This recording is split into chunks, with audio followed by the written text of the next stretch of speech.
Whew. Hey, Professor, I can Hooey. hear you again over here. Can you hear me? Hey. Yes, that was a big cluster. Yeah, it was. That was excitingly bad. Don't recommend people do that, by the way. Highly don't No, recommend people do it that way. And you know what? that They're was still weird. giving us problems. The whatchamacallit's still giving us problems. I YouTube. wonder why. You and you have to change the name as well. Unfortunately, still says show 7. Hey, Professor. What? That was Audio. me, I Hey, think. hey. Was that you or Yes, me? yes. That was you? Okay. Okay. Or was that me? I don't know. I don't I either. turned off audio on stuff Oh, okay. because I was like, you're talking, but you're not saying the same things that I think you need to be saying right now. Hey, Um, Professor. hey. Welcome to the show. Hi. What a cluster Right. bomb.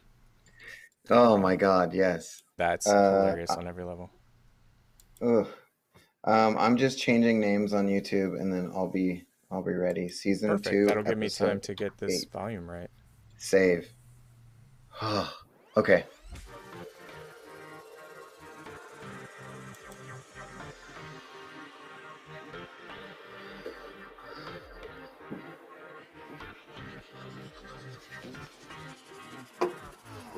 Oof. Water. On today's show, we have a metric shit ton of creepy news that we broke up to 3 shows. So watch the next 2 shows. Is pickle soda any good? Shit, I don't know. Hey, Jack Black. Yo, Mr. Beast. TikTok news. This just in, the real voice of Darth Vader. My daughter gives us a game review. Team digs a hole. We watch TikToks, and we'll tell you the TikToker of the week. Roll into the intro.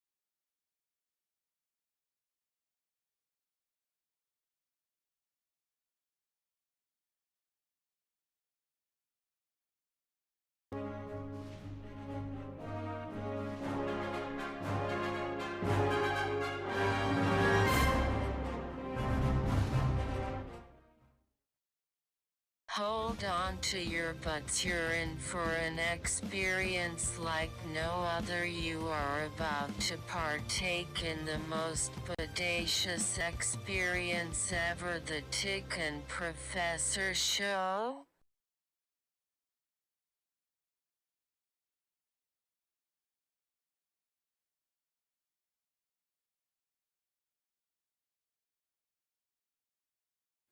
How are you? Great. Buttons. Wouldn't you know? Buttons. It's always the bane of my existence. The buttons. uh, Well, it's that's what okay. happens when you hook up the controller literally the day of the show, 20 minutes before the show. So, Right, but at least we're here, and we made it. things We are, made it to the show. yeah, So, thank heavens yes. we have a show, because otherwise we wouldn't have made it anywhere. No, I would be sleeping right now, Probably. Me too. I or was playing sleeping. video games or something. I was sleeping. I took a What's nap funny before is the I show. checked everything right before the show, and then it decided to do this. So when we get to the next segment or whatever we decide to do next, we'll see what happens. We might get one Yes. of these. We might get one of these. Wow.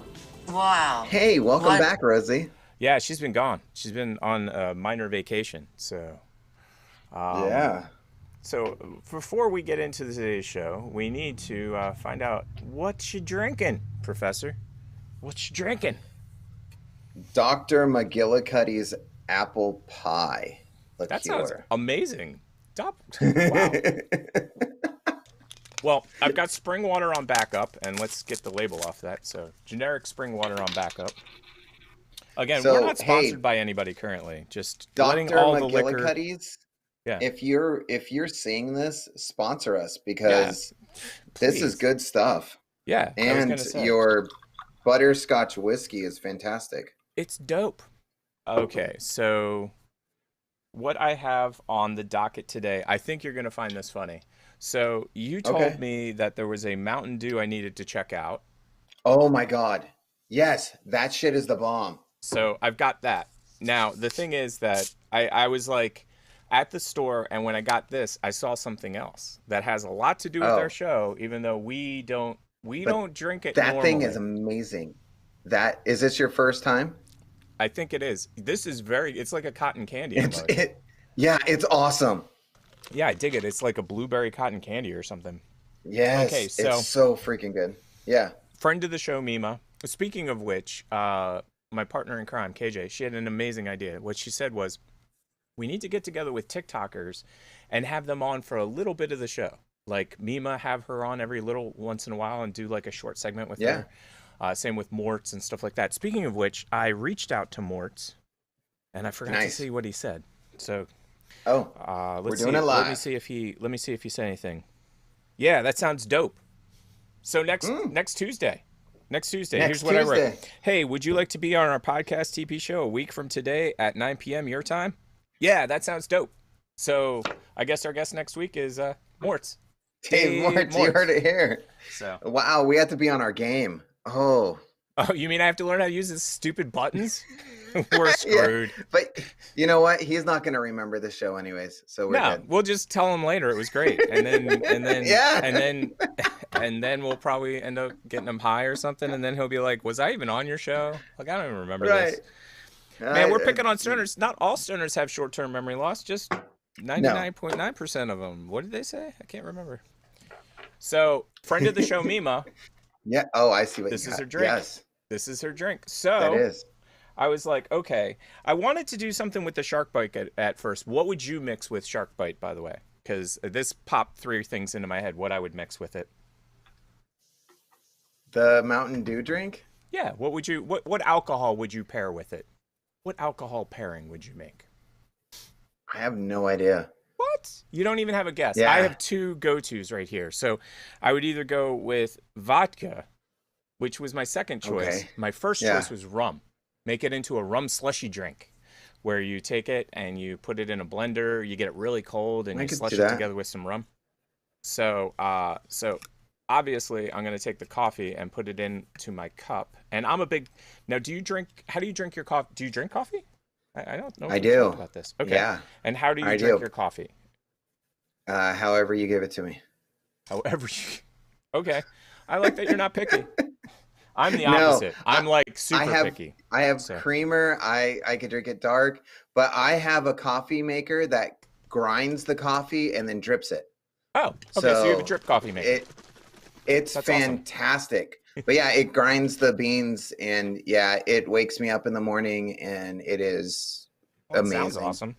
So the way I like my Oh, coffee is with milk, not with cream. I mean, okay. I'll drink it with cream. I'll drink it with flavored cream. I'll drink mochas, all that thing. So this is me. I've already tasted a couple things. This isn't actually my drink yet. I'm just tasting the coffee with the amount of milk, like that much milk and this much coffee kind of thing. Okay. Pretty good. I like it. Like it's solid. Yeah. I understand why she likes it now. So now I'm gonna mix alcohol in it. Not that anybody at home should do that if they're under 21. If you're over 21, please do it twice. So what guess? Where's the button? Guess. Tick puts Professor in an awkward situation. He makes him guess something that he has no idea he's guessing about. Are you gonna do the peanut butter whiskey? Oh no. That was a good guess, especially if you've been watching the show, people, you would know. But we Uh-huh. bought these at the store, and I kind of gave it away with the cup. But here's the problem: you can't see the side of the cup that has rum chata on it. Oh, rum So chata. Okay, yeah. yes, I mean, I could have said Kahlua. I could have yeah, said Kahlua Bailey's. cream. I could There's have, like yeah. vodka. I could have made a white Russian, Right. black You Russian, could have. dirty Russian, Russian with the Jaeger. Remember, I do have that Jaeger coffee. That Jaeger coffee probably would have worked in here as well. So, ooh, I smell Yes. some alcohol. Yes. So now I'm going to pour this in, and then I will be ready to do our customary beginning of the show, salut. Are you ready for the salut? I am. Time Okay. for the cheers. Broke the lens. That's the way the show's going. Mine is great. Mine is Can't fantastic. taste the alcohol at all. This show is going to be great. I will be gone in about an hour. So what's really good to do with this apple pie thing, because it's a liqueur, so it actually freezes. So it turns into like an ice slushy, and then you put you put the so I have banana flavored alcohol as well. You put a little bit of that on top, and it makes like an apple banana slushy goodness thing that It's funny that you should say that, though, because I have a whatchamacallit. I have Jägermeister, and Jägermeister, if you've ever had it, you have a whatchamacallit? My favorite, actually. It's one of my favorite candy bars. That's mine too. For anybody out there that doesn't know, Jägermeister does not freeze. Like, you can throw it in the freezer all day, every day, and it will not freeze. That's one of its saving graces, or things that make it go boom in the night. Give me 1 second. That audio echo I got to figure out. Got like an audio echo for days. Cha-ching, cha-ching. I was like, what notification just went off? Was that on mine? No, it was mine. Yeah, it was the computer saying, "Hey, dude, you left way too many things on, and you were supposed to turn them all off because you're a mo." So. Oh, gotcha. What were we just talking about? Because literally trying to do three things at once. Jaeger doesn't freeze. So they have a spice version, or they had a spice version. So I got it because it's Jaeger, just like I got those other ones that we tried out. Oh yeah, I've seen that for like the holidays. Yes, and I threw it into the freezer, and wouldn't you know it, it froze. I was furious because that means that like you're not going to get the full Jaeger flavor. You can do what you did, which is you can turn it into a slushy. But Jaeger slushies, maybe. Yeah, I mean, I'm like the one of the 3 people in the world that would probably like that. I mean, I like Jaeger bombs. Like, put that with some like Red Bull or something, and that would probably be really good. You know what? Maybe it would be awesome. I'll have to think about that because I like the idea of a Jaeger bomb slushy. You know what I mean? That actually sounds very intriguing to me. We need to, on like St. Patrick's Day, I need to take the next day off of work, and we just need to have like a drunk show. I think that's a great idea. Now here's the question: are you going to have corned beef and cabbage? Because that's really the key. That's the key to the situation. Yeah. I mean, you can. You must have corned beef and cabbage. No, I'm just kidding. We always have corned beef and cabbage. That's one of our family traditions. Cool. So corned beef and cabbage. Yeah, we need someone to send us a breathalyzer so we can blow into the fail breathalyzer miserably for the entire show. Yeah, I'll hurl, man. I'm just saying, like, I'm gonna have to like. I will too. Yeah, maybe that's the part of the show. This amount is going to make me by the end of the show be like, I'm just sleeping. My alarm's gonna wake me up. Welcome to the live stream, Tick and Professor Sleep. So... Yes. God, we have such a long show tonight. But before we get into it, let's talk about computer updates. Because I want to find out, like, you've been very, very active. Like, how many things have you actually edited in the last, 4 or 5 days? Because it hasn't been a long time. 20. And we're set on YouTube for the next, like, I think 7 days of just videos being added once a day. Man, that's amazing. Yeah. That's absolutely amazing. It's easy. Yeah, and it's all because of the new computer, though, right? It's the new computer that made it. And how easy is it to do the edits now? Is it like night and day compared to the last system? Oh, 100%, yeah. Because rendering is not an issue. And right. And that's why I said the graphics card is really important. Now, anybody that's watching the show and is a techie, they're probably like, well, what awesome graphics card did you get? And I will tell you, I got one. I got one. Yes. You got the one that you could afford because let's be honest, graphics cards right now are more than gold. So just for anybody in the studio audience that doesn't follow tech and doesn't give a crap about graphics cards, I'll just put this in terms that most people can understand. The law of supply and demand. So the graphics card that's like the highest level you can get right now, it's 3080 something by NVIDIA. And I'm talking NVIDIA specifically. The highest graphics card It had an MSRP of like $799. The next graphics card down, which was the 3070, had a 499 or something, and then the next one down had like a 349. That's the MSRP. Right now, every single graphics card is selling for 2 to 3 times normal value.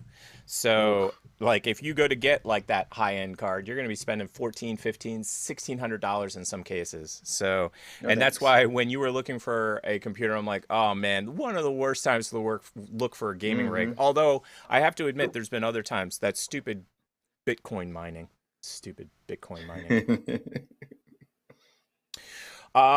Next on the hit parade, we don't have okay, so do you have a list going of stuff that I'm going to make you do during the week? Because this next one definitely needs one. We have a contest, dude. We do have a contest. And so tell me more about this contest, Professor, while I drink my rum chata.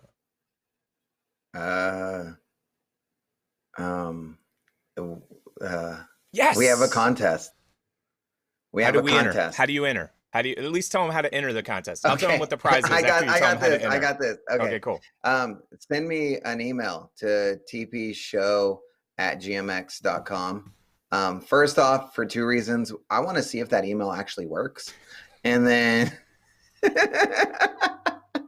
that's funny. I like that. And then you can answer. All you have to do is just say, hey, this is me, and I'm one entering the contest. Like, at least let us know why you're getting a hold of us. I mean, like, if you're Rum Chata and you're sponsoring us, you can get a hold of us that way as well. Oh yes, you should be able to. We also have a website somewhere that I forgot Yes. And we have a Twitch channel and a YouTube, and we probably have other things. And we have a TikTok. Oddly enough. Yeah, we have TikToks. We have podcasts. We're on everything but iTunes. So we should go ahead. I was gonna say, if we were ever going to make a streaming channel, it needs to be called Everything But iTunes. Our streaming network is called Everything But iTunes. I doubt they'd sue us. I highly doubt they'd sue us. So the prize you will be winning is a custom piece of art of you or someone you know by Brandon Arts. So that's awesome. That is the prize. I love that we don't know our own prizes. It's like I'm hearing it for the first time. Right. For the very first time. So the one thing that we need to do once. This next section that we need to do somewhere else in the show, just for the simple fact that I do not have the link for the Mr. Beast shout out. So during the show, we need to grab that. I don't either. So what I will do, though, is I will go to the next segment and talk about that. Yes. Which is Be Kind, Rewind. So I'm a huge Jack Black fan, and we have Jack Black always on our show for the simple fact that we want him on our show. And I'm looking around 100%. For it. I think I put it in the other room. Oh, yeah. Give me 2 seconds. I'll go grab it. Okay. Hey, Mr. Jackie Boy. If you're seeing this, we want you to be a guest on our show. And I'm pleading and begging for you to be a guest on our show. That took me longer than I wanted, but not too long. Wow. You know what? My phone went off and I was like, someone actually emailed, but no. Spam. This is the movie I am talking about. It is called Be Kind, Rewind with Jack Black and Mos Def. They are writing a video cassette.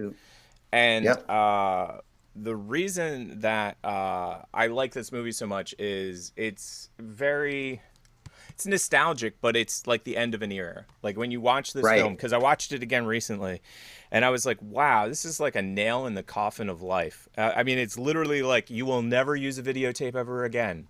Right, yes. And in the movie, they do something. Oh, spoilers alert. If you haven't seen this movie yet, turn off now. Oh, I'm just kidding. We had a segment for spoiler alert, but yeah. We have a segment for spoiler alert?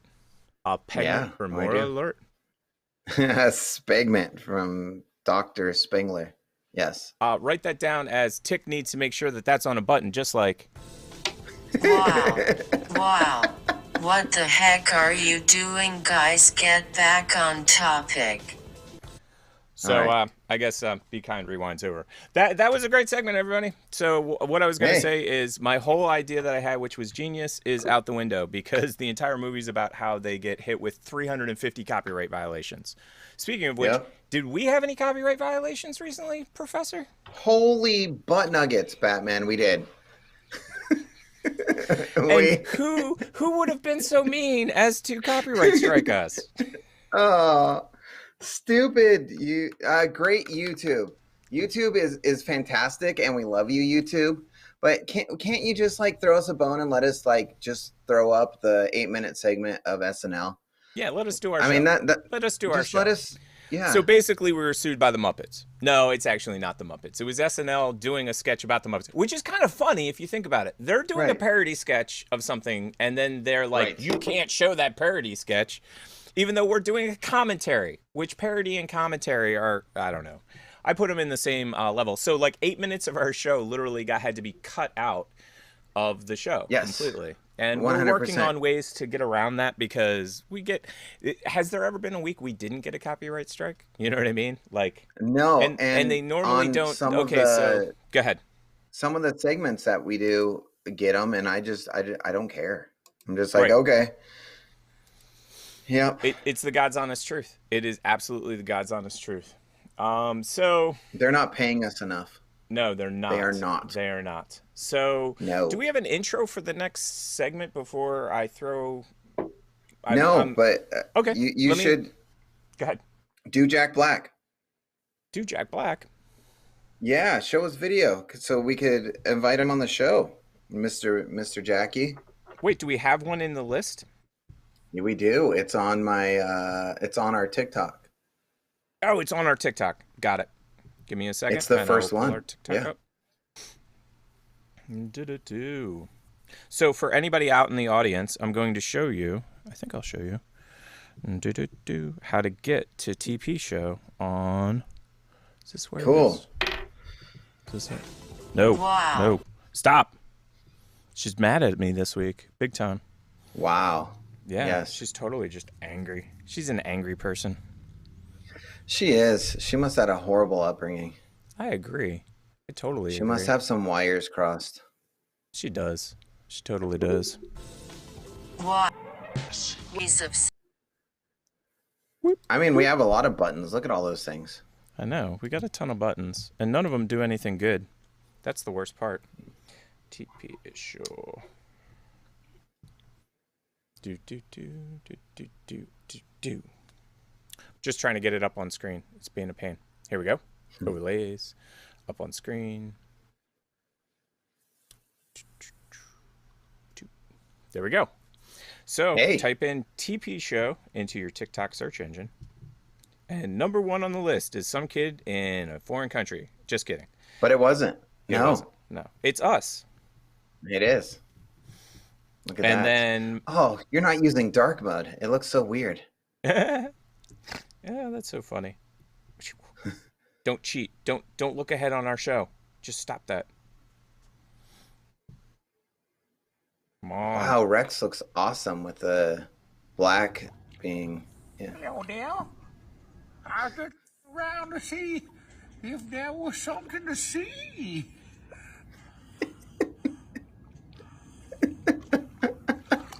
Hello there. I'm a little gopher. Love Jack Black. Dear Mr. Jack Black, we want you on this show. If you see this, please be a guest.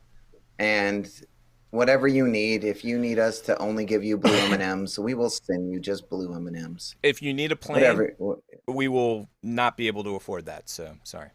That won't be. I mean, that's why I said whatever you need, and then I was very, very to the point of if you need green M&Ms in a bowl, we can provide. Yeah, we can do that. We could even get. I will go so far as to say we could even get ones with peanuts in it. Just saying. Oh my gosh. Yes, we can do that. Yeah. So be a guest. Yes. You actually have movies that are coming out soon that you can talk about. In fact, you can promote anything you want. You don't have to. You could promote your YouTube channel, your Twitter, your upcoming movie. What else? Music stuff. Music stuff. He is in the band Tenacious D. I do, Mr. Jack Black. One of my memories of you from my childhood is Neverending Story 3. You didn't think I knew that you were in that? You were in that. You were a bully. So we can talk about that. And my kid's favorite movie is School of Rock. So I love we School can of talk Rock. about That movie's too. amazing. And I've heard that we have competition on TikTok. All they want is they want Jack Black to just like one of their things. So I think we should find out who they are and promote them. Now, I had it on the list, but I had lost it. So I will have to find it again. But we will. And we will get Jack Black on the show somehow, by hook or by crook. You know what? We should trick him into being on the show. Tell him that we're actually, we have like 1 million followers. And be like, dude, we can totally promote the credit. Mr. Jack Black, I got this whatchamacallit bar. If, you know, hey. Come on the show. Come on the show. Come on the show. This is yours. Yes. I think you're profiling now. I think you're profiling because he is a heavy guy. And you know what? He might hate candy bars. You never know. It is possible. The stranger things have been known to happen. I mean, I guess. Now, as always, go ahead. Who hates a whatchamacallit? Like, nobody. I've never met anybody. Hates a whatchamacallit. I have met people that haven't tried it, but once they try it, they're like, oh my gosh. And do you know that there's a new whatchamacallit? It has peanut butter in it. What? I think you are making this up. You are making this up. Nope. There is a new whatchamacallit, and it what? There is, and it does. That's insane. Yeah. I had no idea. So let's see if this audio works or not. Because I'm watching it, and I'm like, yeah, this looks crazy. This looks like it's not going to work. But let's find out. I have the next segment ready to rock and roll. And I just need to... Not the next segment, but the next thing that's on the list. I know exactly what we're at. So everybody, if you're expecting James Earl Jones as the real voice of Darth Vader, I hate to break it to you, because it ain't happening. No, it's not. It's you'll see. Finding the right voice for Darth. See, I knew that was going to happen. Well, I have no idea where it's echoing through. That's the even funnier part. Because I didn't hear any echo. Oh, you didn't hear any echo? I did not hear any echo. Great. Vader is another challenge. Action. Lucas had never intended to use the on-set vocal performance of David Prowse.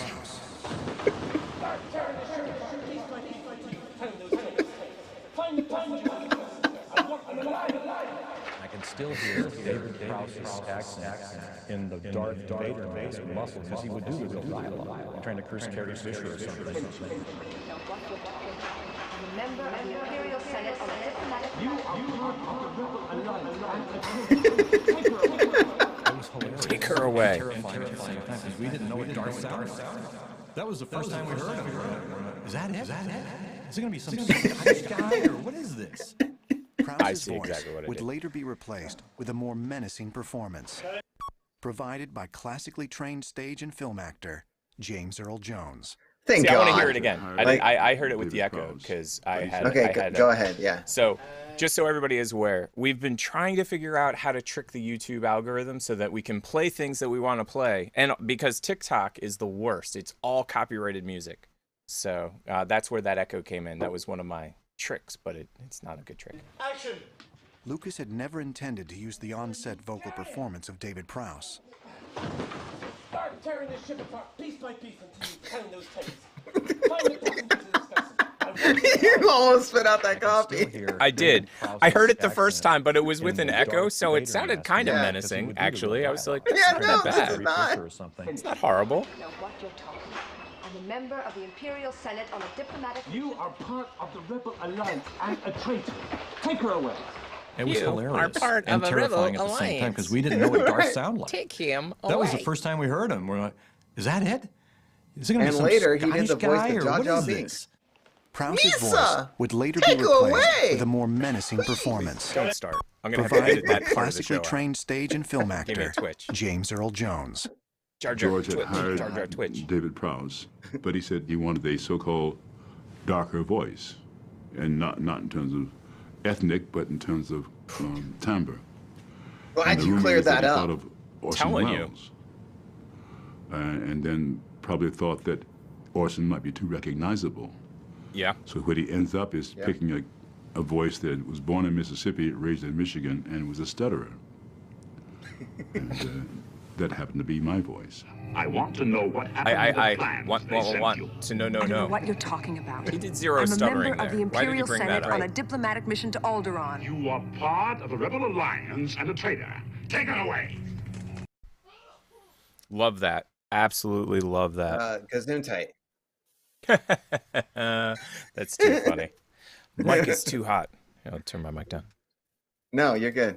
It's fine. It brings the show to a full circle. Just kidding. Just kidding. Bless you again. Sneezes and more sneezes. That's just funny on every level. I've been working on getting my mic more specific to me, meaning like it directional so that nothing around me comes out. It's not working. Yeah. So it's okay. Mine is literally pointed at my face. You can't see it, but it is. Mine is too. Not that there's anybody here, but it yeah. And I've cranked the gain a little bit too far. We've talked about this before. So next on the hit parade is this lovely It's something we don't have a segment to unless we want to do I'm news. gonna fake a segment. So let me see if this works. Let's fake a segment. Yes. Fake a segment. So here we go. Fake a segment. If I can figure out how to fake a segment, I will. I don't know. Don't hurt yourself. This is my favorite segment of the show. Do you like gadgets? Do you like Raspberry Pi? Yep, Do with you whipped cream. like knowing what's going on in the world of tech? Well, then you'll want to listen to Tech News. Yeah, I do want to listen to tech news. I don't know about you. Yeah. So what I was going to say is it's kind of tech news. It's TikTok news. It is. I literally found out last night something I had no idea about at all. Zero, nada, none. Any guesses? That there's a block button on TikTok.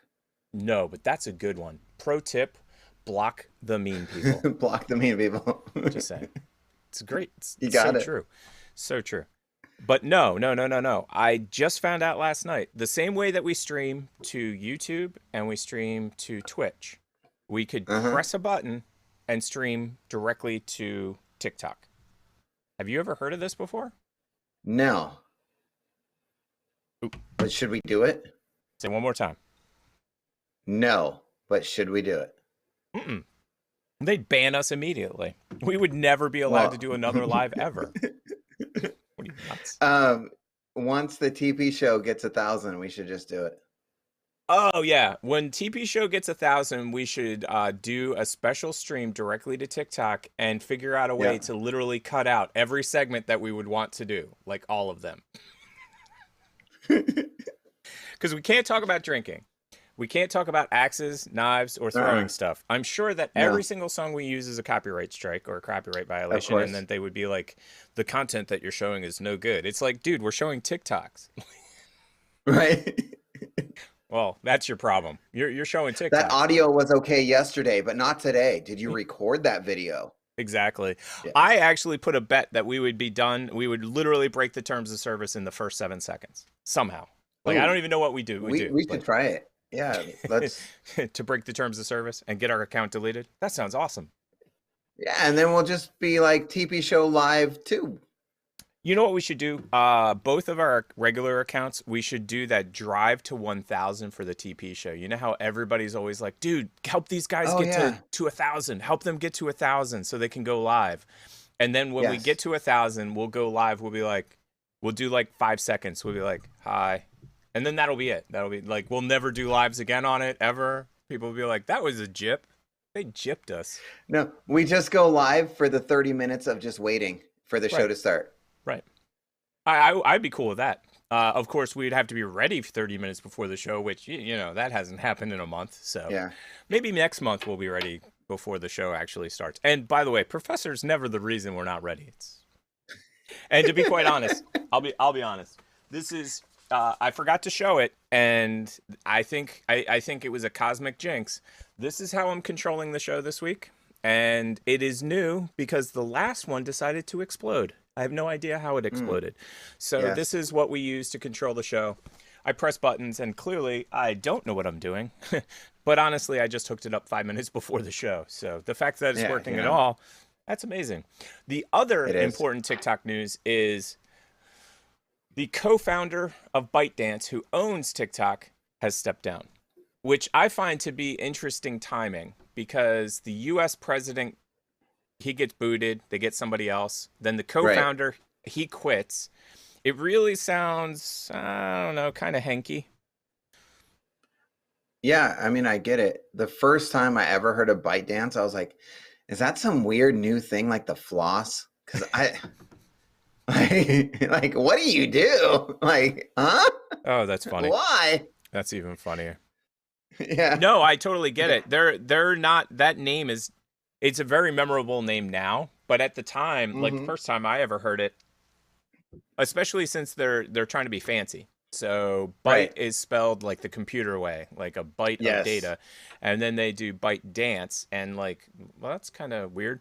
The reason that I was saying that it's awfully suspicious, though, is because ByteDance is a Chinese company.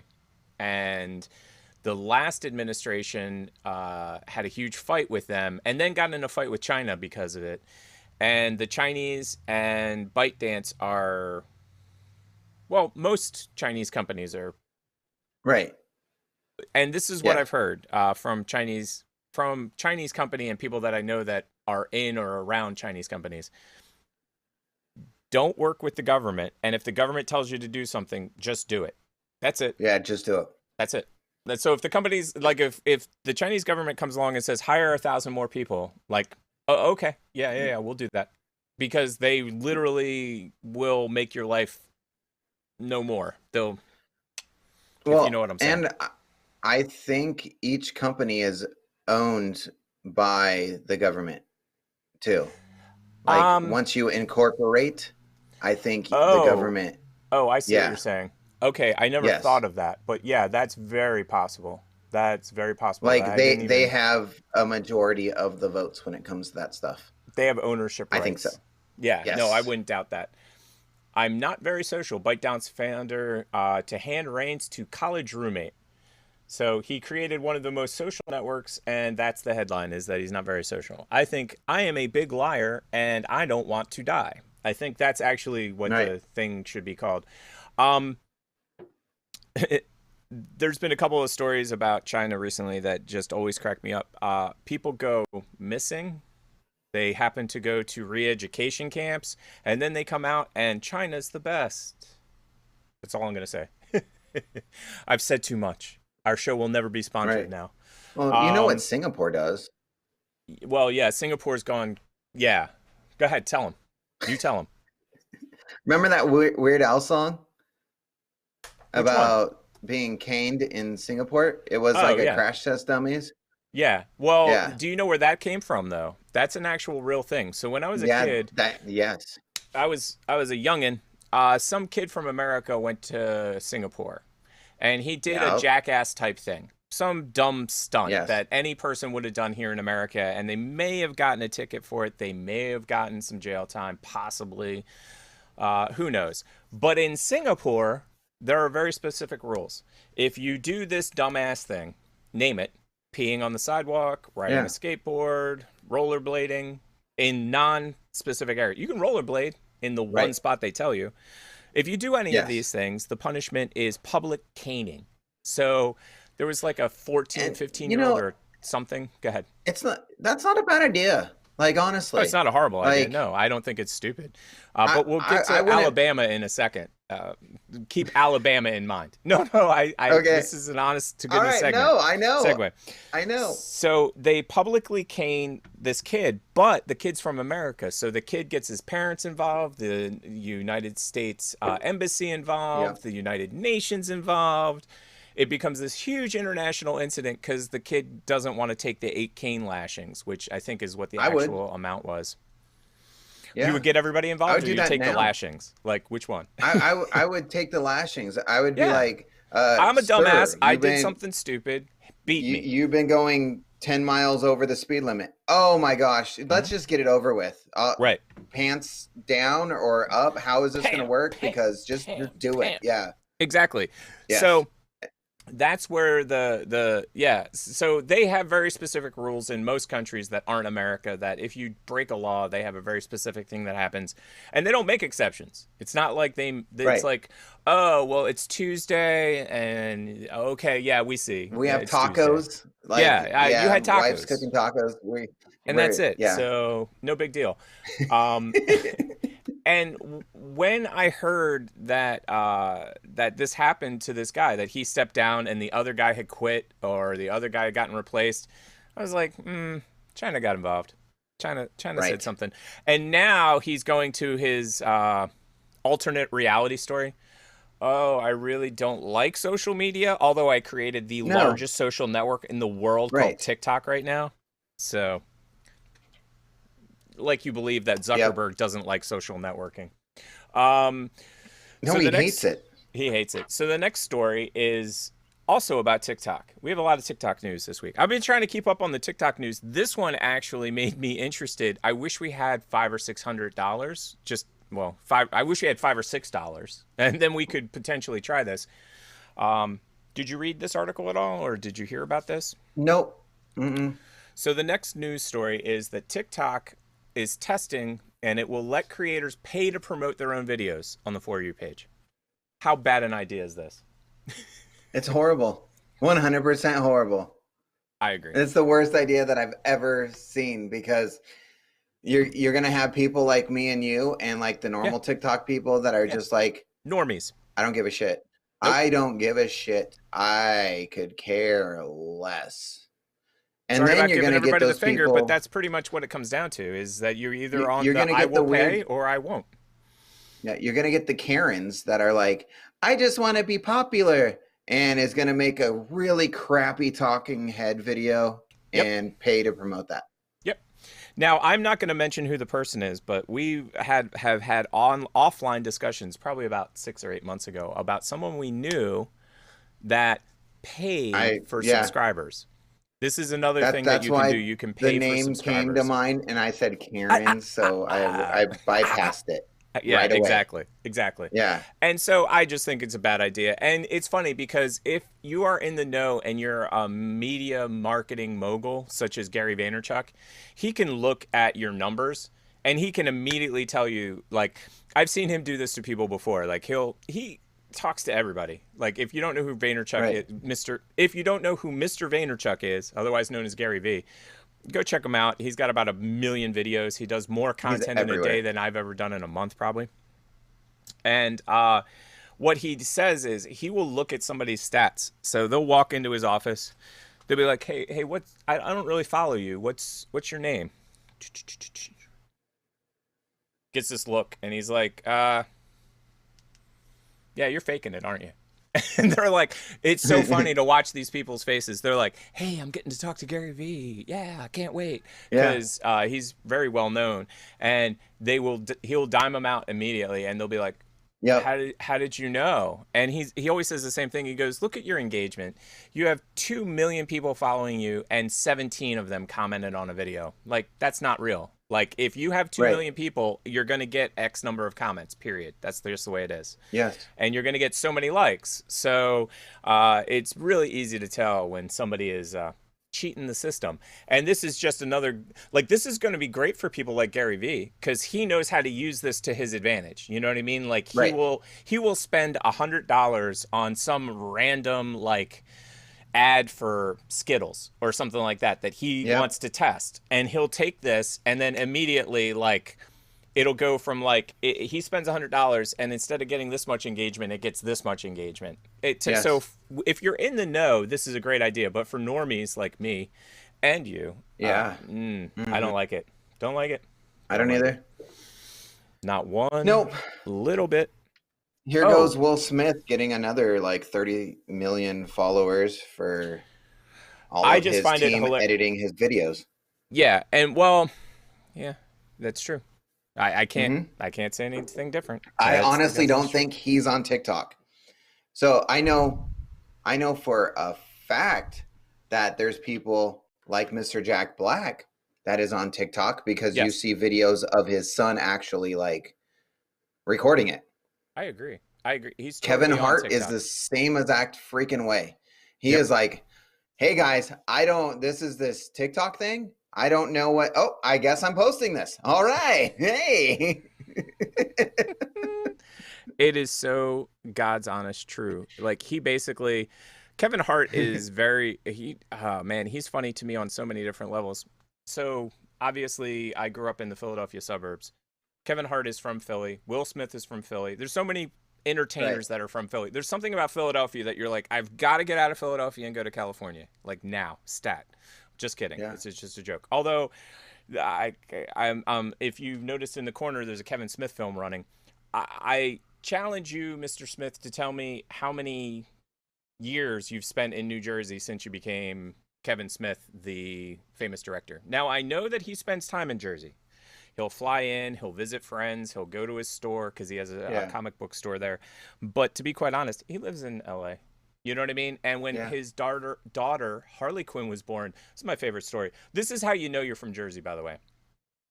Any guesses? Have you ever heard this story about Harley Quinn's birth, by the way? Nope. Okay, so Harley Quinn Smith is Kevin Smith's daughter.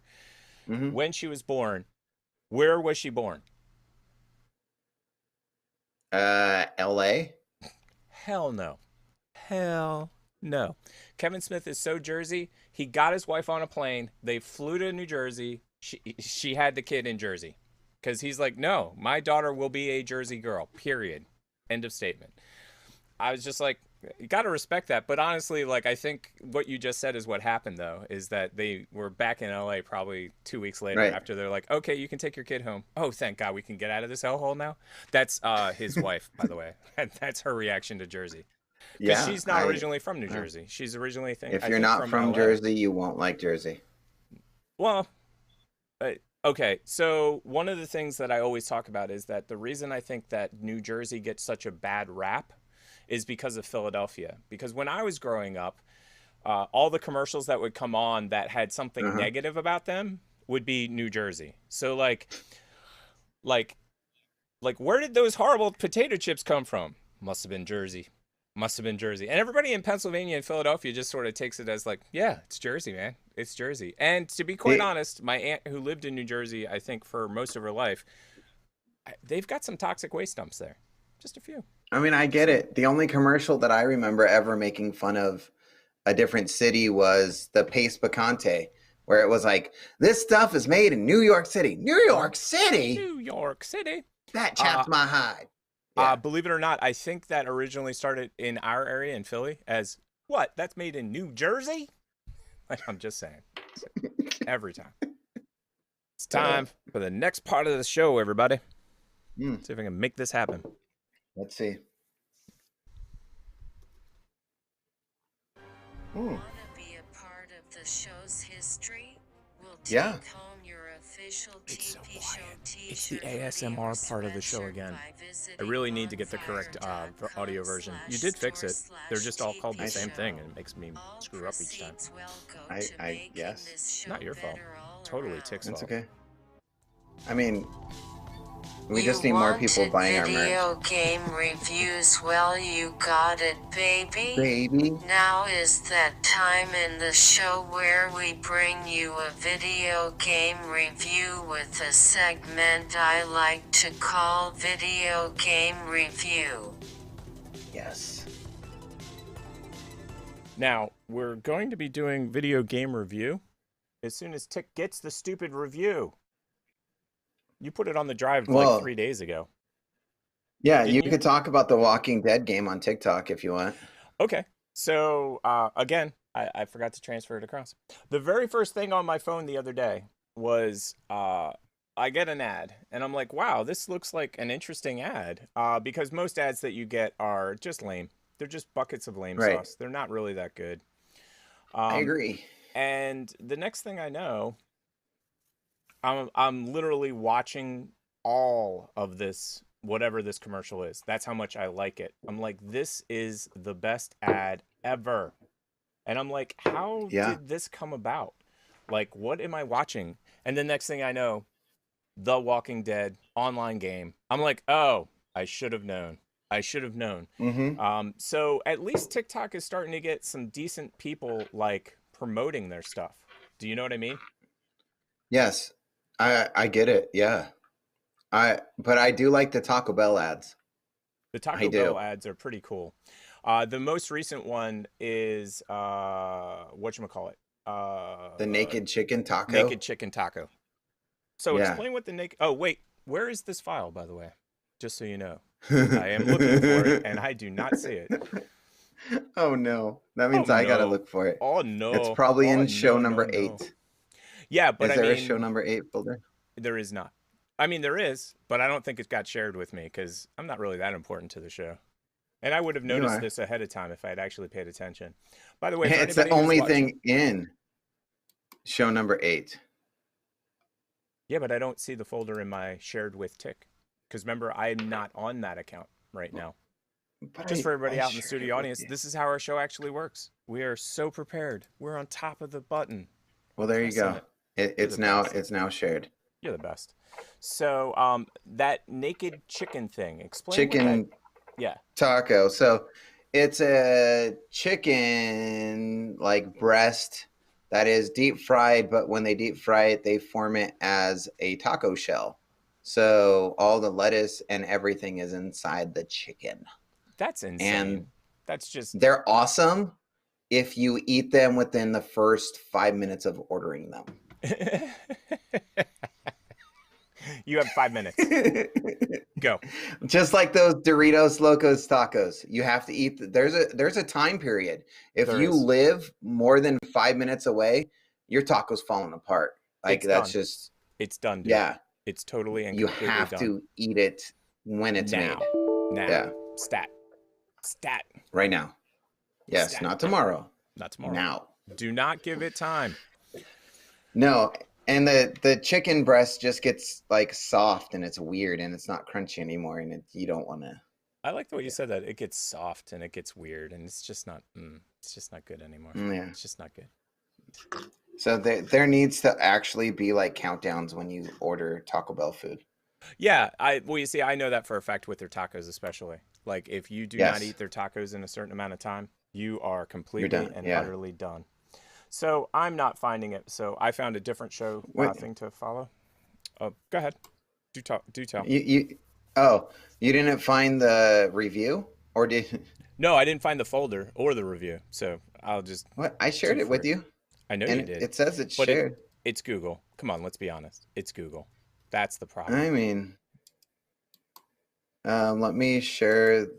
Do I? I know I did this yesterday. I know you did. That's why Tick is unprepared today is not so good ski. But I've got a great segment coming up in a second that you're totally prepared for because we have talked about it. We are going to do a shout out to someone who watches our show every week. They will eventually probably be on the show. No, it's not you, Kimber J, although you will be on the show someday. Sweet. It is Ashley. Now, do you know what I'm going to be on the screen? Hi, Ashley. So Ashley did some self-portraits for us while Professor is pulling up the information that I am going to need to grab. Oh, did you throw it into TikTok experimental folder? Do we have an experimental folder? I did. I created it so that I could get my stuff back and forth. Anyway, back to what I was saying. Ashley did our portraits. So I'll show my portrait first. So now let's be honest here. She did not start and do this portrait from beginning to end from what Professor and I believe. We believe that she used an app. So here is mine. Ooh, right over top of my face, no less. Ooh, right over the top of your face, no less. Give me a second. I gotta punch something. All right, I moved it into the experimental folder. You're the best. So there we go. I try. There we go. There's mine. Yeah, it's creepy, dude. I can't look at it. I will not lie. I can't look at mine either. So okay, well that's what I was gonna throw up next. Here's yours. Oh, I can't. I can't look at it. No. Now, what's funny about that? We've talked about this before. I do not believe you look like sourdough bread. But when I saw that, I was like, dude, is that sourdough bread? That's all I immediately, I was like, that's sourdough bread. I can't believe it. Thank you, Ashley, for doing that. Like, I really appreciate it. I won't sleep quite right at night, but that's it's stuff that nightmares are definitely made out of. And that's what I like about it. Yeah, I mean, yes. And I like scary movies, but seeing myself look like that is weird. No, I totally and completely get that. It's called Toca Boca. Toca Boca. Ah, I got it. With an F. Sweet. Wait, what?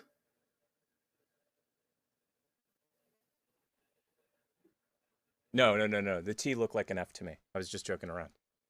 Oh, I was like, what? No. What is Tick talking about? He's completely insane. Like, I didn't drink that much yet. No, but I have. So thanks and welcome to the show, everybody. Let's see what kind of overlay I'm going to throw on the screen for no apparent reason. There we go. That's perfect. Hey, Rosie. See, I often thought that was like Rosie's brother, Bill. It's like, I don't know. So we got to give him a name. Yeah. If anybody has a name suggestion, just in the comments and we'll use it. Oh, Even man, if it's like Fred Rogers. You're getting jammed up because I'm downloading that video right now. Stupid internet. So, finally, 7 days later. Okay, cool. So, video game review, everybody. Review. So, should I do this full screen? Do the review full screen and then switch it over? Yeah. This is my daughter playing her favorite game. Enjoy. And you can download this on any I'm going to restart. This is Toca Boca, and you can download this on any app on the App Store. And why I like it is because there's a lot of freedom, and my favorite map is the one that I'm playing right now because there's a lot of stuff you can do. And you can make your own characters, and you get a bunch of stuff, and there's new maps. You can buy them, and sometimes and you can change your hairstyle and go shopping and stuff. And there's a bunch of secret areas, and like most of the maps, there's a gem that you can find. And that's one of my things I like doing. And I like making my own characters. And another thing is that you can make videos on here too. And there's fun This is stuff. pretty amazing, I'll just tell you. She's awesome. You can change at night to day. And that is one of my favorite things. And you can get different people too, and that's one of the things I like doing, because then you don't have to work with the people in the area.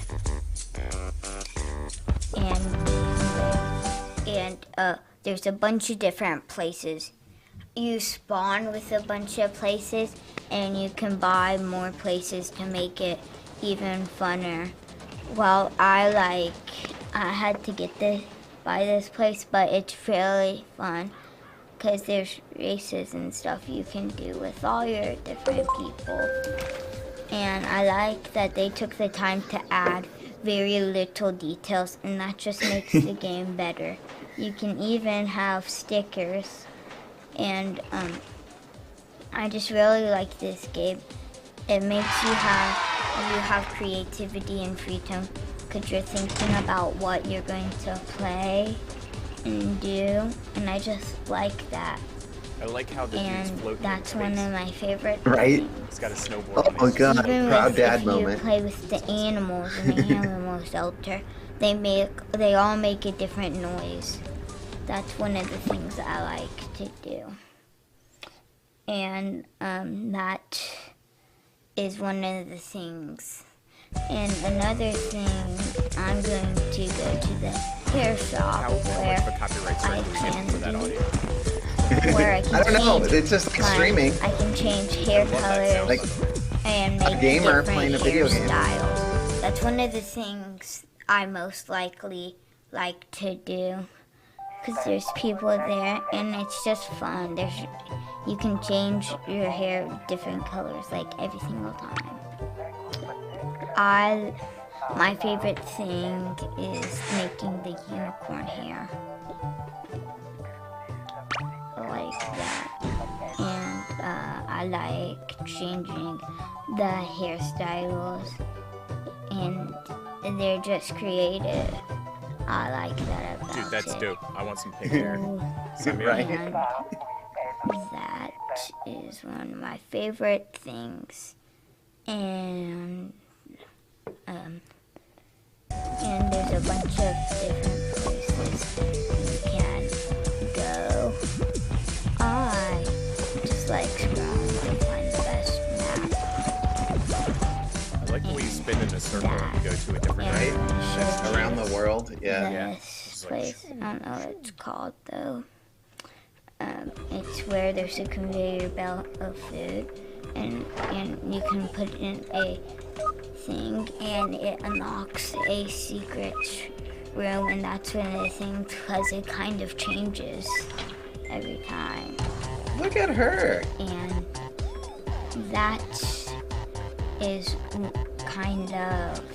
That must be where Rosie goes, video like games. on vacation. And that She's is totally partying there, man. Totally. it for now. Thank you. Dude, and a thank you at the end. That was awesome. Yes. That was dope. I liked it. Yeah. Literally, she recorded all that, and she's like, Dad, brother got a game review. Can I get a game review? Want And a I was game like, review. That makes sense. right? Yeah.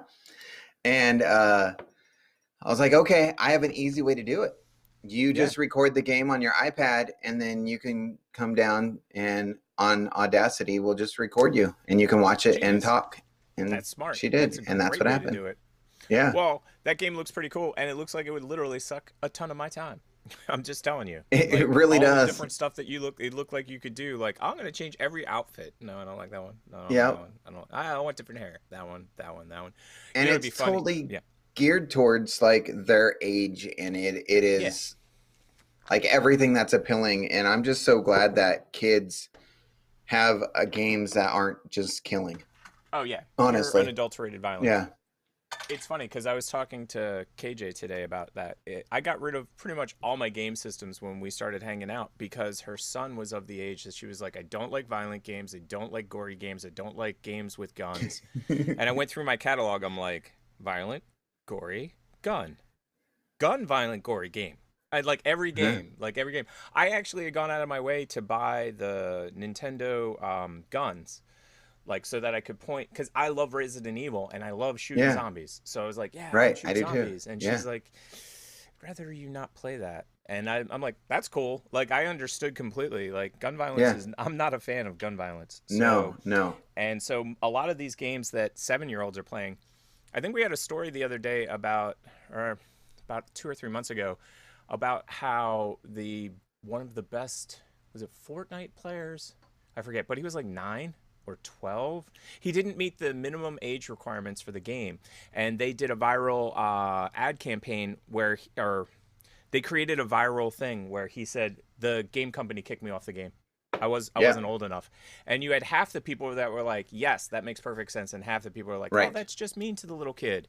And I was like, I kind of agree, because like there's a certain age that you should be introduced to that. Right. I mean, you and I both had early childhood trauma because of like serious movies we shouldn't have watched. Like, I watched Nightmare on Elm Street. That's what popped in my head. But no, I watched Night of the Living Dead when I was 4. I did too. Somewhere 4. around there, like 5, 4, yeah. And don't do that. Period. You watched it at a drive-in. I watched it at home eating Del Taco. Speaking of tacos. I love Del Taco. I grew up with it. It was actually called Noggles then. It was Noggles. Noggles. Yeah. Oh, that was Del Taco? Was called Noggles? That was Del Taco before Del Taco. Noggles. I get it. They had a name change because Noggles? Come on. Noggles. Let's be honest. They had a cheese burrito. Cheese it was burrito. Awesome. It sounds awesome. So yeah. Good. Our next news I was just story, like, I was 5 and I remember it, so it was good. Right, Yeah. exactly. No, so I'm glad that they have a wider variety of games. And the one that I saw recently on a commercial was they mail you. This is for little toddlers. This isn't for kids that are your kids' age, or they're too old for this now. But they mail you basically a little playhouse, every month they mail you a different. I'm not sure what to call it because it's basically a game system. So it's got like a box. It's sort of like when you were a kid and you had a square and you had to put it in the square hole, and then you had a circle and you put it in the circle. They mail you a thing like that every month for your toddler. So some of them have like cranks, so they learn how to use cranks. Other ones you put balls in different areas and they roll around.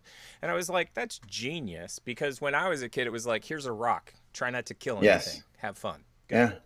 No, I'm just kidding. My parents got me all kinds of cool toys. The problem is that cool toys when I was a kid were ridiculously expensive for pretty much nothing. Like today, if you spend $50 on a video game, I get it.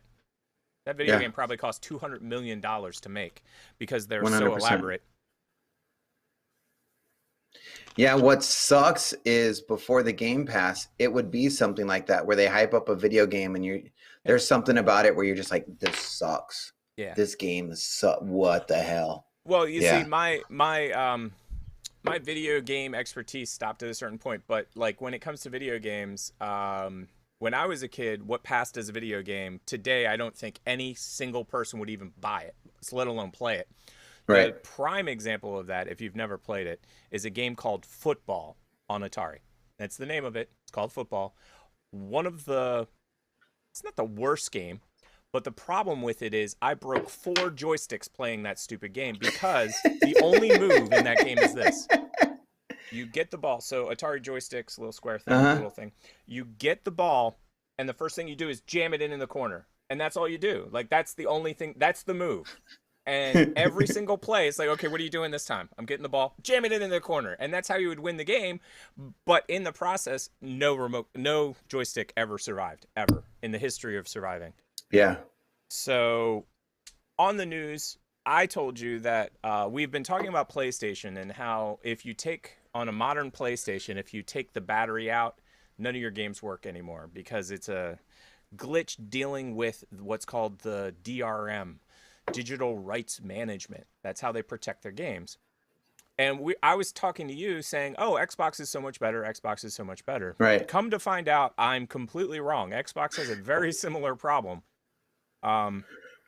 If you buy a game and you own the disc, it has to authorize with the Microsoft server to make sure that you can play it.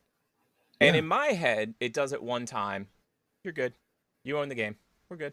Don't ever have to do it again. Every time you put the physical disc in, it just knows that you can play that game. Right. Wrong. Most of the games do not work that way. Most of the games, when you put the disc in, it has to check every time. And if for some reason, whatever that reason is, you're offline, no playing your $50 game today. You're just not playing it. No. And to me, that there should be somebody should be sued because of that. That's my personal belief. I understand. Because let's be honest. Go ahead. There's a difference between downloading a game because you're going to have to be online. But if you own that game, you should be able to play it. You should be able to take it to your friend's house and play it, your grandma's house, your uncle's house. You should go to anywhere. And we were talking about this offline. You have a subscription service. You pay for a subscription service called Xbox. What's the Game name Pass. Game Pass. Yeah. I knew it had pass in it, but I wasn't sure all the words because all these companies are notorious for creating the worst names for certain things. Although Xbox Game Pass is smooth. Like that's right. It's not at least it's not like Xbox Plus. Right. Or Xbox 0059821. Right. Like I've seen dumb stuff like that. But so I've recently been starting to get back into older game systems because they're getting really unaffordable, like not affordable at all. Like if you want an older system, they're going to cost you twice as much as they did when they first came out soon. So I'm like, I better buy like all of the systems I want now so that I'm not spending $1 million in the future. And so I got this game called Siphon Filter 2, which is playing in the background. And I could play it at my house. I could take it to your house. I could take it to anybody's house. All they need to do is own a PlayStation 1, and we can go anywhere. So that's the way games should be, in my opinion. You buy the game, you own the game, you can play the game. I think they should go so far as to give you a digital key as well. Meaning that if you buy the game, you have a digital key that you can either loan to a friend, and they could play it for a little while, like 48 hours or whatever, so sort of like a test drive. And that way you don't have to have the physical copy, because how many discs have you busted in your lifetime? I know I have 3 or 4 under my belt. So, and that is the end of this segment. Anything else you want to say about that? No. No. I like the way you said that. No. We can go a couple ways from here. Yeah. Well, I was going to go to the... We can. We totally can. Oh no, please stop. I'm covering my ears. Do I even have ears? Well, this is a segment called Oh No Please Stop News. Taken from the creepy side of the world. She's so good at that. She is so good at that. And we know she has ears because she listens to every single freaking thing we say. I was really surprised she didn't cut us off in that last segment. I got a little bit long-winded, man. She wants to keep the show tight. Now, what were you telling me about how you edit the show to put on TikTok and stuff? All you have to do to edit our show, you can cut down our 4-hour show down to how many seconds? Okay, so each segment, if when I cut segments, if it's a 5-minute segment with all the pauses and stuff that shenanigans that happen, I cut it down to about maybe 2 minutes, 3 minutes. If it's 5, Seems about right. Right. So if you're watching this live and you really want to have a much more enjoyable experience, when Professor puts up the segments later this week, watch those. Those are even better. Yeah. The other thing I was going to say is look into J-Cuts. I should have told you offline, but we're on the show right now. I'll just tell you now. And what that means is you just drag the audio. So you have audio that runs on top. Like this is the timeline. And you drag the audio for the next segment. I need 2 hands and I've got a drink. Damn. You're okay. Gina. Damn it. So you basically, instead of butting the audio up like this, drop the one down and put it back a little so that it starts just before the other one. Oh, I guess I should have done it this way. Yeah, and I get it. It's called a J-cut, and basically it makes your cutting even more professional, because this is the most professional show that you will ever see. Period. End of statement. Period. Yeah. Speaking of professional, let's talk about enemas. How'd you like that segment? Did you? I put it in the creepy news segment. I didn't know where else to put it. Well, it is creepy news. Yeah, it is. So I guess, what was it, 2 weeks ago? A week ago? Yeah. When did we talk about coffee enemas? It was a while back. With Daisy. So that was 2 weeks? Something like that. What, I don't even know. It was last week. I think originally we were going to talk about it with Daisy, but Daisy didn't make the show, so we talked about it without Daisy, and then we talked about it with Daisy last week. So. Oh, yes.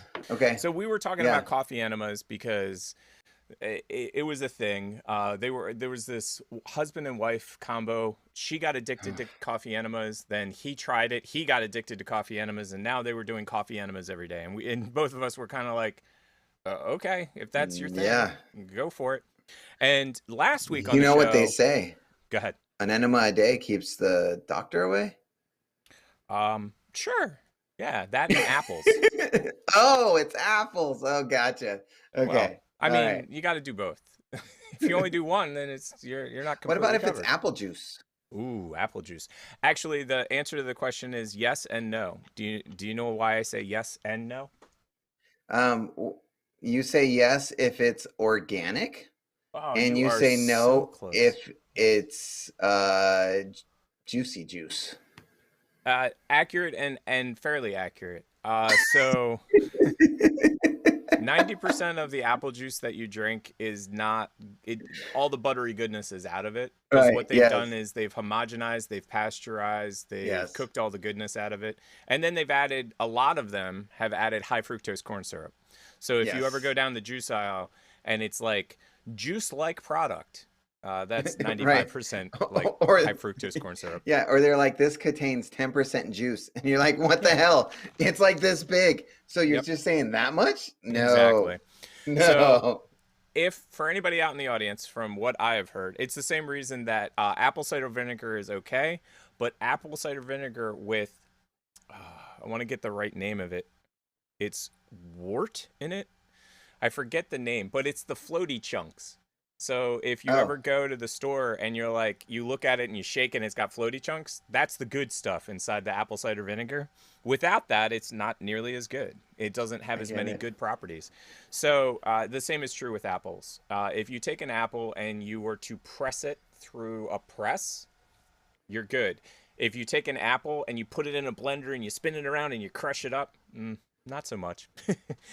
You kind of lost all the buttery goodness.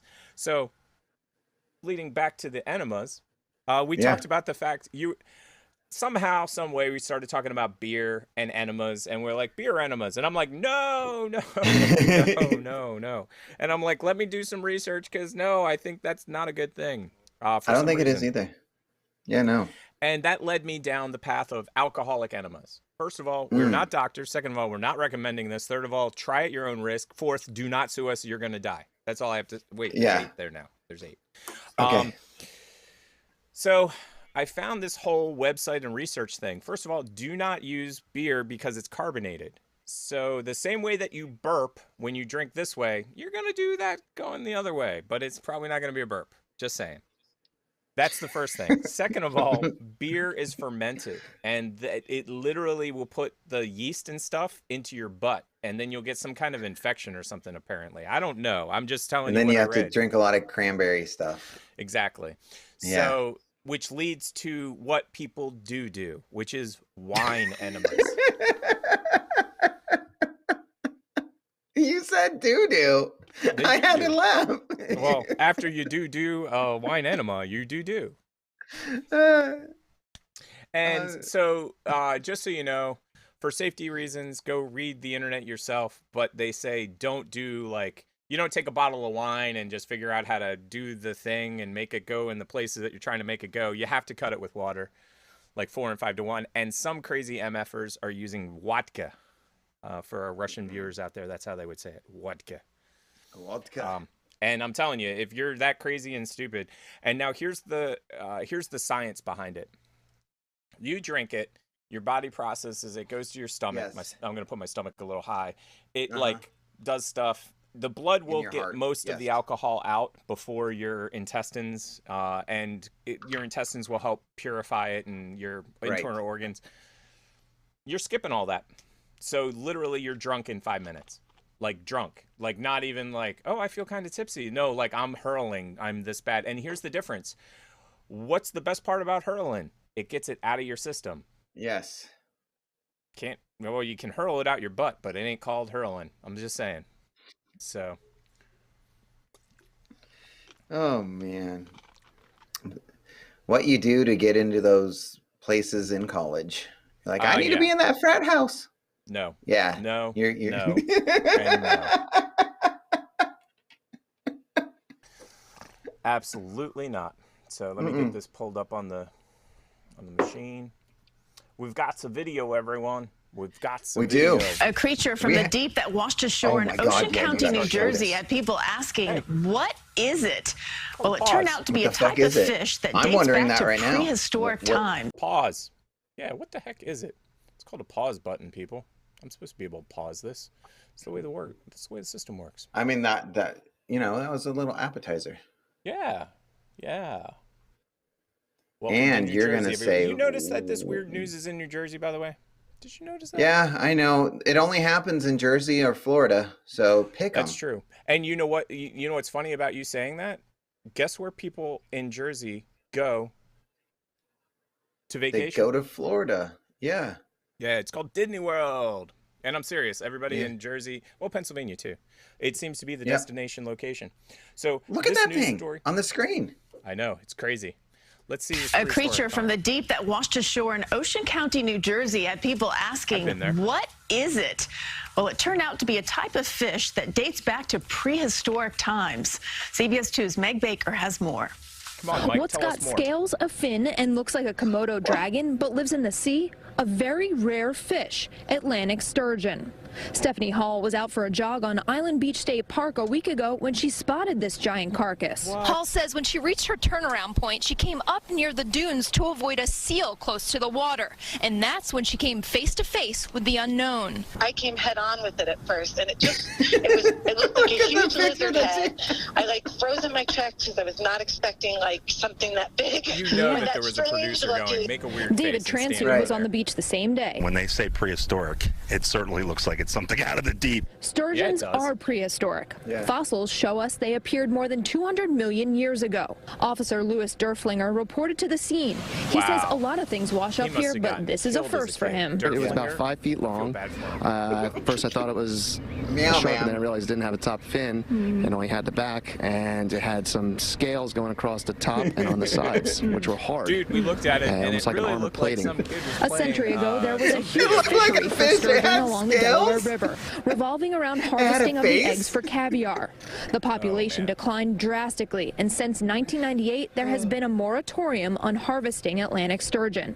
By the way, this is not the sturgeon you would buy in a gourmet food shop. That's found elsewhere. Apparently, it was a big thing, and then that's when I looked up what a sturgeon was. I would have known, like you said, never have known that those fish existed or were around here or endangered. New Jersey Fish and Wildlife tags sturgeon and usually detect 200 or so as they swim back into the rivers to spawn each year. A century ago, there were more than 100,000 swimming here. On Island Beach State Park, Meg Baker, CBS 2 News. Well, sturgeon in the Delaware Bay area produced so many eggs that the region was considered the caviar capital of America. There was even a town on the bay named Caviar. Caviar. A creature from the deep that washed ashore. Hey, where do you live? I live in Caviar. No. I was asking where you live, dude, not what you eat. What? That's crazy. What's your takeaway on that? It's a big fucking fish. Yeah, no doubt. But it was weird looking, man. It had a little bit of everything. Literally a little bit of everything. Right. I mean, I would have thought it was some prehistoric thing. I would have been like, hey, someone pay me because I'm naming it one of my kids' names, and that's what we're calling it. Someone needs to pay me for this because I just found this shit right now. I found it. I found it right here. I found it. I just find it funny that they know all about it. Like they walk up there like, oh yeah, dude, we've seen these before. It's just crazy, man. And the cop was just like, yeah, it's a sturgeon. It looks like a fish. It has some scales. It has a face, and it has a fin. Apparently. So funny. Funny on every level. Next story. Yep. More questions and answers about what appeared to be an upside-down pyramid flying over a Navy destroyer off the coast of California, and a series of pictures showing another mysterious object fly into the water near another warship in 2019. The images obtained by documentary filmmaker Jeremy Corbell. The Pentagon confirming the images are being reviewed by a task force set to brief Congress on what they know about what they call unidentified aerial phenomenon. On YouTube, some suggest it could be planes mistaken by lens blurring. Others point to ship logs that called the objects drones or UAVs. But a former official of a Pentagon program that dealt with advanced aerial threats says for years the U.S. military has encountered mysterious objects that seem capable of traveling more than 11,000 miles an hour or able to transition from air to water without slowing down. Some of these videos are 20, 25 minutes long. In other cases, these things are 50 feet away from the cockpit. But he says most alarming are incursions over restricted nuclear assets. We've actually had some of our nuclear capabilities disabled by these things. If Russia or China had the ability to disable our nuclear strike capability or defense capability, that's pretty significant. That's a concern.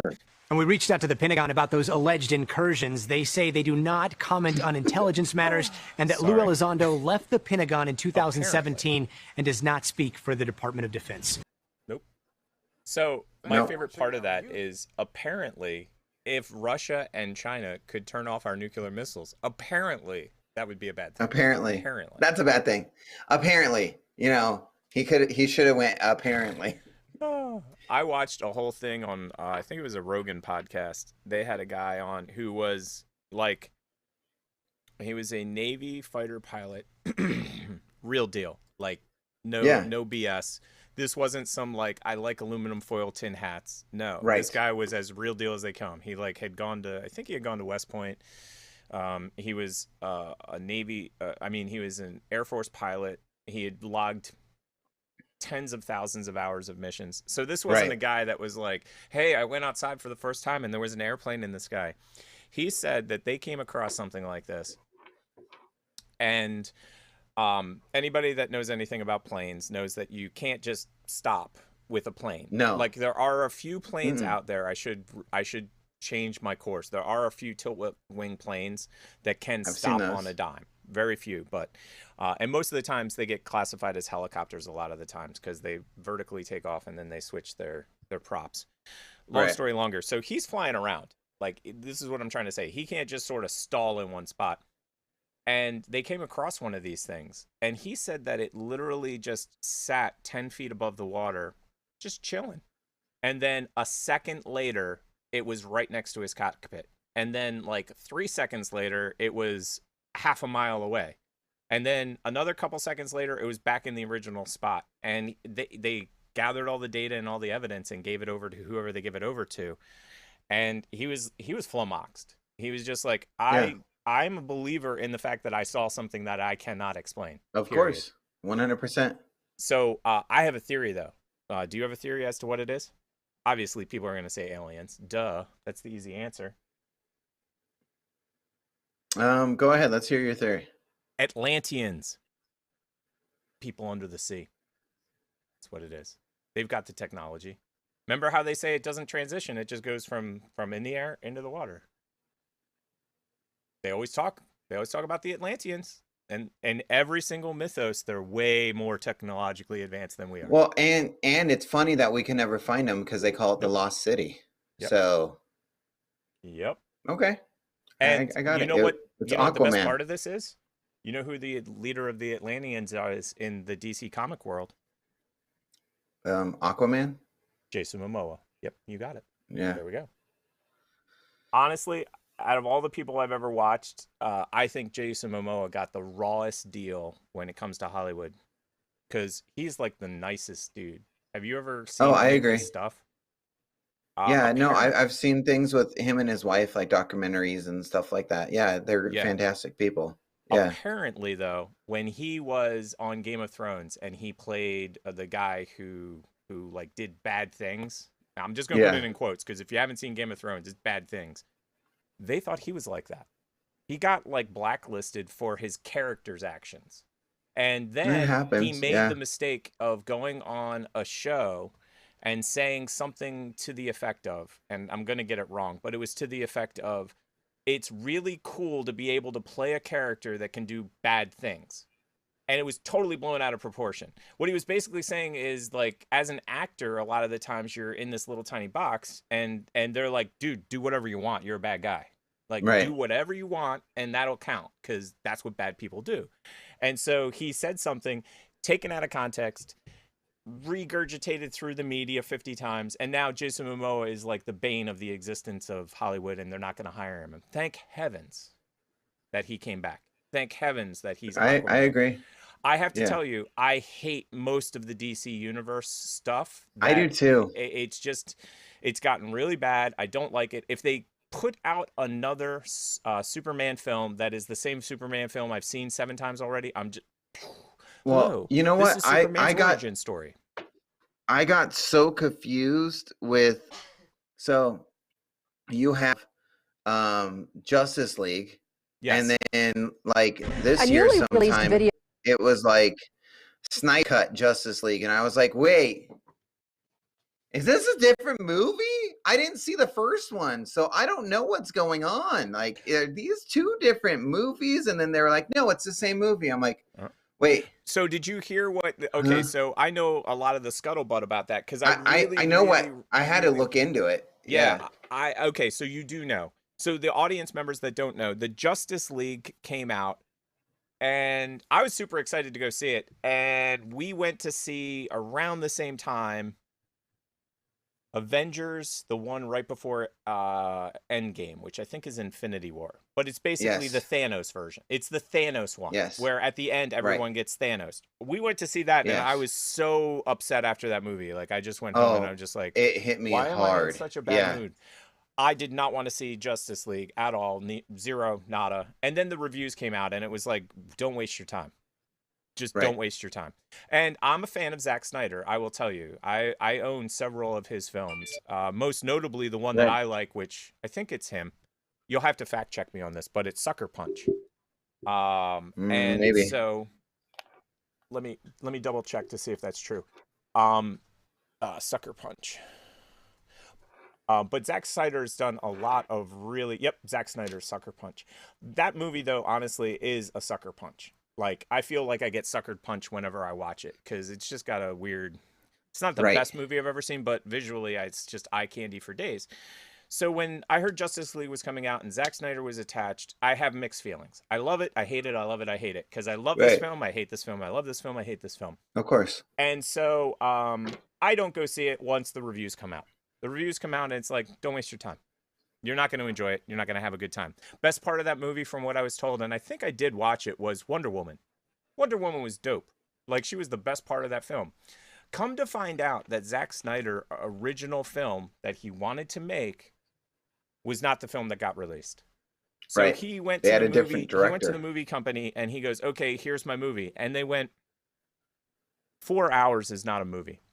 And he went, yeah, it is. It's a really good movie is what that is. And they're like, no, you don't understand. We're not releasing a 4-hour movie. He's like, well, then what are you going to do? We're going to do what any movie studio does. We're going to make it the amount of time it needs to be. And that's the end of that. So they made him, or they did it themselves, I don't know exactly, chop the crap out of that film. Like, they just hacked it to pieces. The Zack Snyder version that you're talking about is back to the original. And from what I've heard, if you want to spend the 4 hours, because it's a long movie, it's worth it. I've heard that it's worth it. I've heard that the Zack Snyder cut is dope. So I heard that halfway filming the movie, his dad got really sick with like cancer or something like that, and he stopped directing it. And he wanted to put a pause on it. Right. And Warner Brothers went, no, we're just going to bring in another director to finish your movie. And that's what happened. I can believe that 100,000% because Snyder, the movie theater, the movie business is a business. So Zack Snyder's dad got better. Right. And he went, I'm going to finish my movie. And I don't care if you pay for it or I do it. I'm going to do it. And so he went and he reshot a whole bunch of stuff.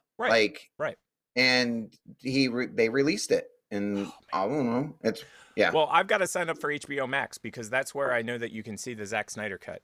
I was actually going to sign up for HBO Max when the Snyder cut came out. Now, for anybody who does not own HBO Max, if you haven't seen Lovecraft Country, the price of admission for HBO Max for a month, it's worth it. Lovecraft Country is one of my favorite series I've seen in recent years. And there is I could start today and tomorrow with the different stuff on HBO Max because they've got the Ghibli films here in America as well, which are Castle in the Sky, Spirited Away, Kiki's Delivery Service. KJ knows all of them as well. We watch them constantly. So here is our next news story. Ooh. I see something coming up. I'm excited. Video recorded by the U.S. Navy personnel 2 years ago shows an unknown sphere that followed a Navy warship before disappearing into the ocean. The video provides the latest glimpse into an ongoing Pentagon investigation into UFOs. I-Team reporter George Knapp unveils details about the encounter earlier on today on our Mystery Wire website, George. Brian, you know, Let's get the UFOs are in the air if I'm here in the studio. Something's going on. This video was made public today by our colleague filmmaker Jeremy Corbell with analysis and background on Mystery Wire. The unknown object was one of several that essentially surrounded the Navy warship multiple times over 3 days. 4 other Navy ships had similar encounters.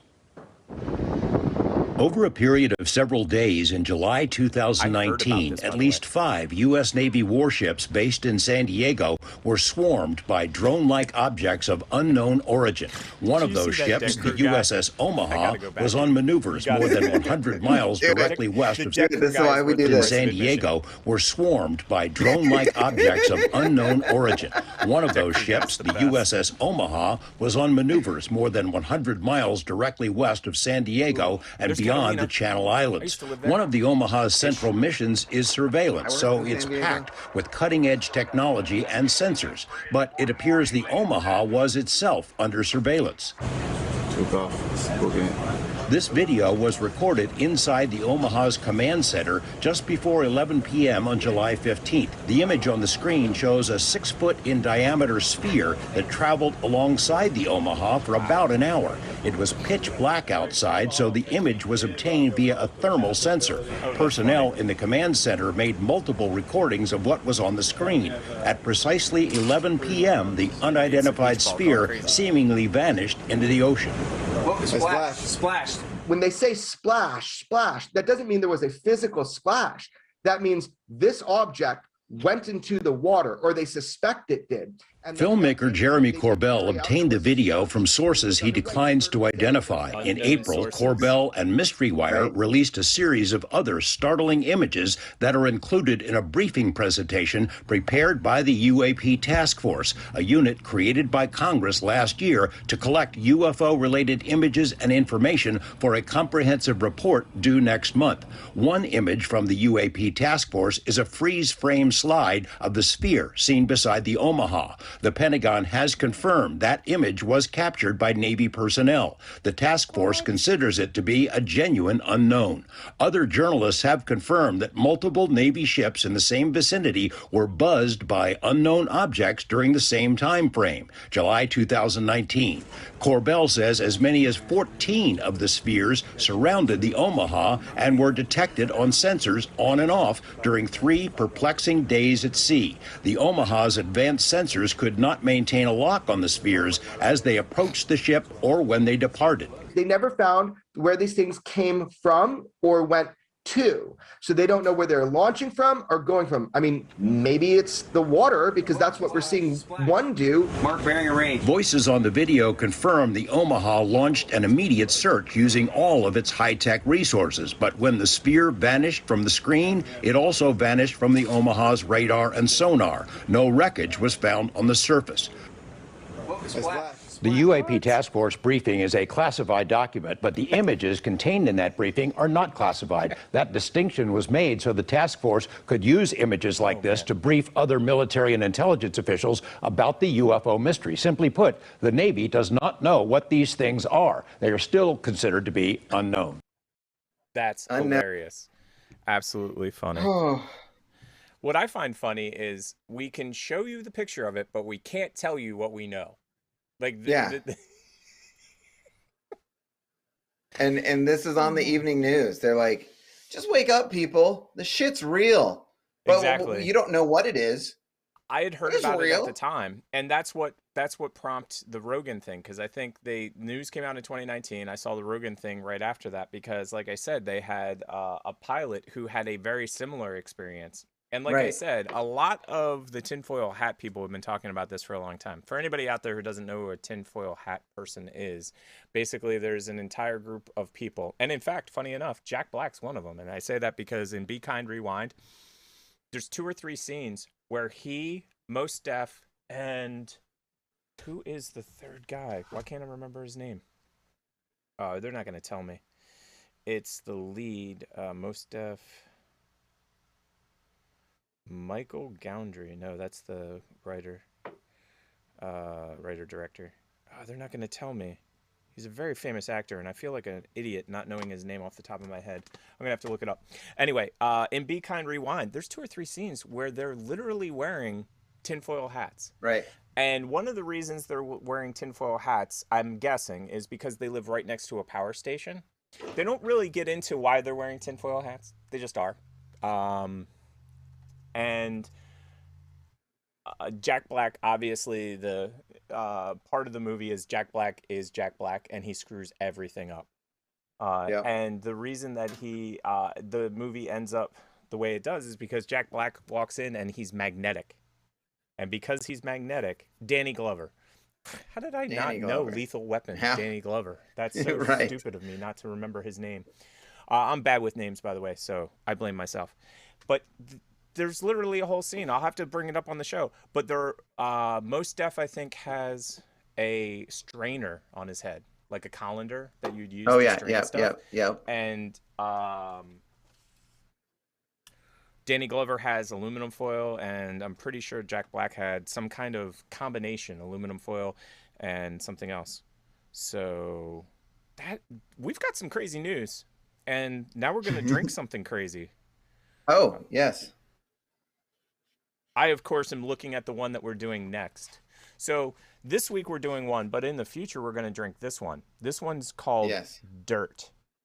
I'm super excited to drink some dirt in the future. And if you want to see us drink that dirt, like and subscribe, everybody. Yep. Which button is that? Like and subscribe, everybody. Please do. Yeah, at least if we can get up to like 1,000 people on TikTok, then we can go live and get banned and get Thanos. Yes, that'd be awesome. So go ahead. Our good friend Lester Fixins. You know that guy? No, I hung out with him twice, so yeah.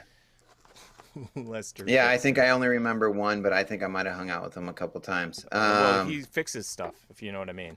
He's a fixer. He's that guy right there. That's dear old Lester. God rest his soul. I don't know if he's dead or not, but you know. That's hilarious. Lester is definitely, maybe, possibly dead. So please don't sue us if you're not. It's my new favorite part of the show. We just say people are dead and they're not, and then we get in trouble. Who else do we want to kill? I know whose career got killed. I was thinking about this the other day. The Roseanne show. Like, it's not the Roseanne show anymore. Yes. No. So, for anybody in the audience wondering what I'm doing, I'm trying to clean my glass out so that I can share this with other people at the house. Because, go ahead, keep going. All right. So Mr. Lester came up with pickled flavored soda, and it's made in the U.S. Thank God. Yeah, but I wouldn't again, want this to travel. What other country travel. would be crazy enough to make pickle soda? Although, okay. Pure cane sugar. Okay, so here's a question for you. What country besides America do you think would make pickle soda? I've got 2 ideas in my head. 2. Germany? Like, good one. That's what I was thinking too. Yeah. And the other one I was thinking was South Korea. And the reason I say that is because they pickle everything. Have you ever been to a Korean restaurant? They bring out 45 pickled things, and you're like, what's this? And they're like, that goes with the other food we're bringing. These are like, you know how you get like dipping sauces? This is like, and what's this one? It's called kimchi. Yep. And what's this one? It's like kimchi. What's this one? It's also like kimchi. So are you cracking this thing open? Do some ASMR. Oh. Ow, my hand. Oh. Whoa. Did it spill everywhere? Whoa. No, I smelt it. Oh. If you smelt it, you dealt it. That's not a bread and butter. That's definitely dill. Oh, you're not a dill fan? No, I mean, it just, I like bread and butter pickles. I like dill pickles, but hey, knowing KJ, that I'm going to drink the show, come this, give this to somebody else in the house. Yeah, here, take it away. Take it away. So I've given myself 1 drink worth, and then I gave it to somebody else in the house that likes pickles a lot more than I do. Yep. So you ready? Yes. Let's do this at the same time. Here we go. Yep, Mazel tov.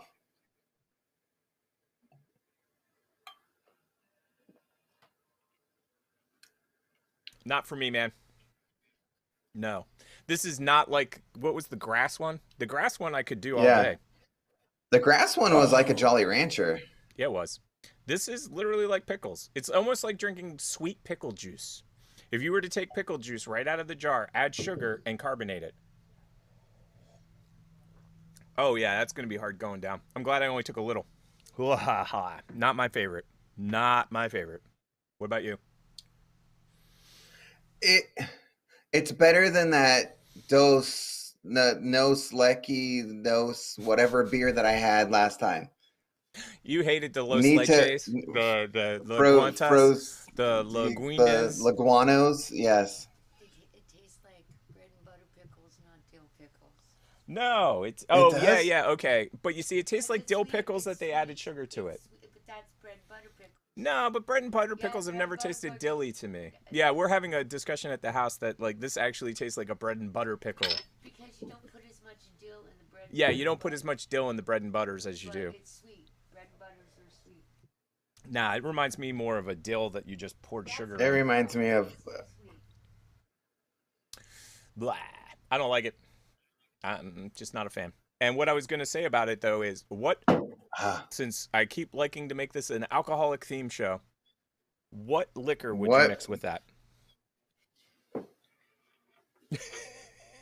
Watch the professor vomit on screen.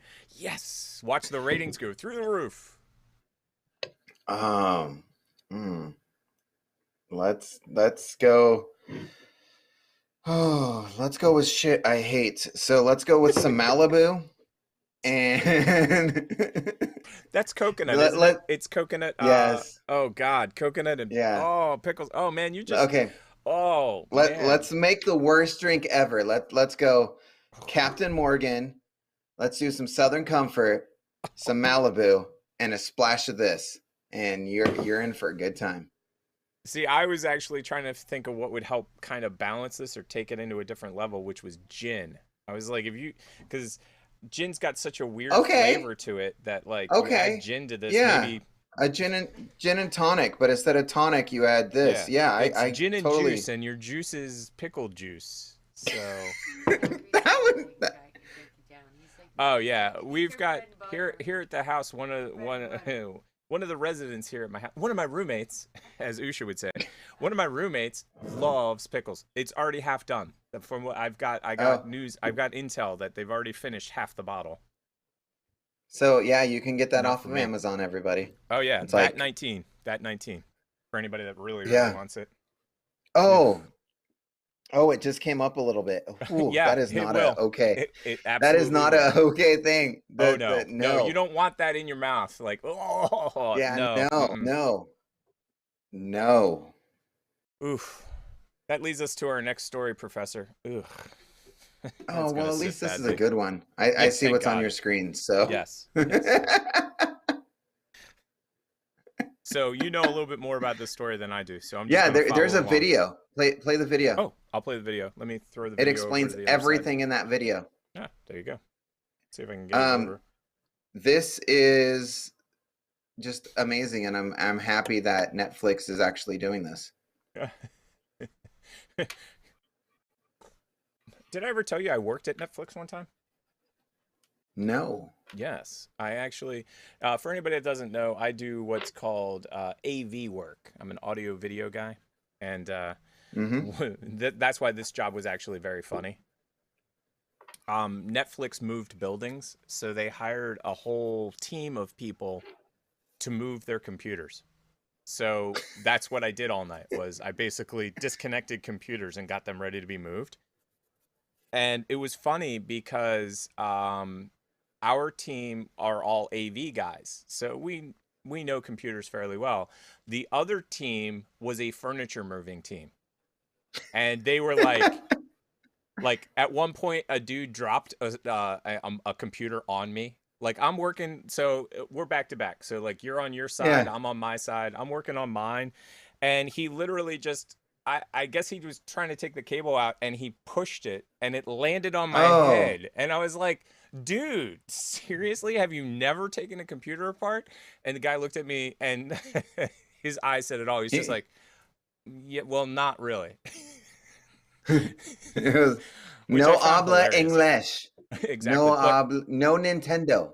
No Nintendo. No Nintendo. No, actually, Nintendo. it's funny enough. There were not a lot of Hispanic dudes on the moving team, which I found interesting. Because if you've ever been to Southern California, for whatever reason, most jobs that are menial labor are done by Hispanic residents. Right. It's just the way it is. Like, and That's I it. think it's just because they literally don't pay anyone anything there to do that kind of stuff. It's Right. just very odd. It's one of the richest places in the world, with some of the poorest people in the world. Very, very. Yes, I odd, agree. to say the least. Yes. But let's get this. Let's get this on the road. I'm gonna put it in the small corner so we don't get sued again. Where do we find our stories? What about out there? In the borderless, boundless unknown. Down your street. In your world. The place that you call home. Because it's there. In the fun stuff, hard stuff, the waiting for the bus stuff, with the people you know and the things that you do. That great stories are waiting to be found. Ready to be told by you. So we're hitting the road on a search for someone new and your stories that we can bring to life together with your town and our community as your crew. So creators, wherever you are, with all that you hold, tell us, what's a story only you can tell? What's your great untold? That's amazing. Sign me up. Right? That's absolutely Yes. amazing. So it's Adobe and Netflix like teaming up together, and they're not doing any of their like team. It's you submit a video using Adobe products. It's absolutely genius, and I'll tell you why. Okay, so how long have you been video editing? I'm not, no slight to you because you're way better at it than I am. But how long in time? Off and on 10 years. Oh, okay, cool. It has been a while then. I thought you were going to say like a year. No. I just had a feeling. Now, how many pieces of editing software have you used? Because I know that you're currently on HitFilm, correct? I'm on Hit Films, and it's just one of those things I think where it should be, and it's there. Right. So Sony Vegas was a mind freak of the century for me, and that's what I used. That's what I mean, Final Cut Pro I learned in college, but then I was like, I don't have $100 or 200 to buy it and a Mac. Yeah, so like here who goes has the extra Sony. 20%? Let's do this, Sony, and then you throw shit everywhere, and I don't like you, and you don't render, and you don't do this, and you don't freaking have any shortcut buttons that I remember, and yeah. I have to say that is the editing software I have, which is Sony Vegas, and I don't edit because I have Sony Vegas. Now, do you know Sony Vegas's roots? It's kind of comical. No. So they made an audio multi-track recorder, and it happened to do video. That's where it came from. Gotcha. And so that makes all the sense in the world. They have another product called SoundForge, and that's just a 2-track program. And then they were like, okay, well, let's make multiple tracks of audio. And somebody must have had the bright idea, well, if we can do audio, we can do video. Now, the reason that I'm bringing up Adobe as a company, because they switched to a business model called a subscription-based business model. Yes, so you have to they pay did. every month after month. That's after when month. it screwed me. Yes. Because it's expensive. To be quite honest, the full suite's around $720 a year, which if you're a professional, that's free. Yeah, you're good. For the amount of your programs jobs you're pay for it all. Yeah, because when I first started, Adobe actually, it wasn't even Adobe at the time, but After Effects. I did After Effects. Yeah. Was $1,200 per license, per seat, per person, per thought. It was the most expensive program I'd ever seen. Now for $70 or $60 a month, you can have that and this and that and throw everything in there. No big deal. But the reason that I'm bringing that up is because, do you know who their major competitor right now is in the video editing world?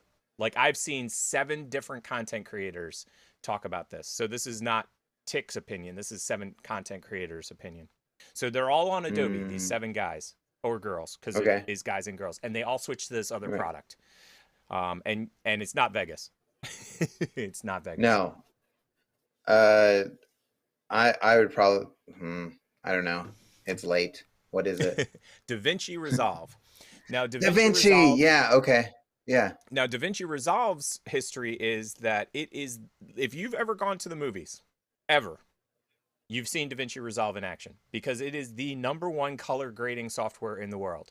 Since the beginning of time till now, when it came to digital things, you would edit usually in Avid, and then you would do all color correction inside DaVinci Resolve. Yeah.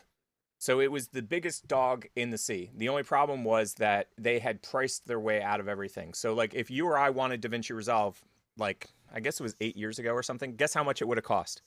One DaVinci Resolve. $1,000. $20,000, correct. $20,000.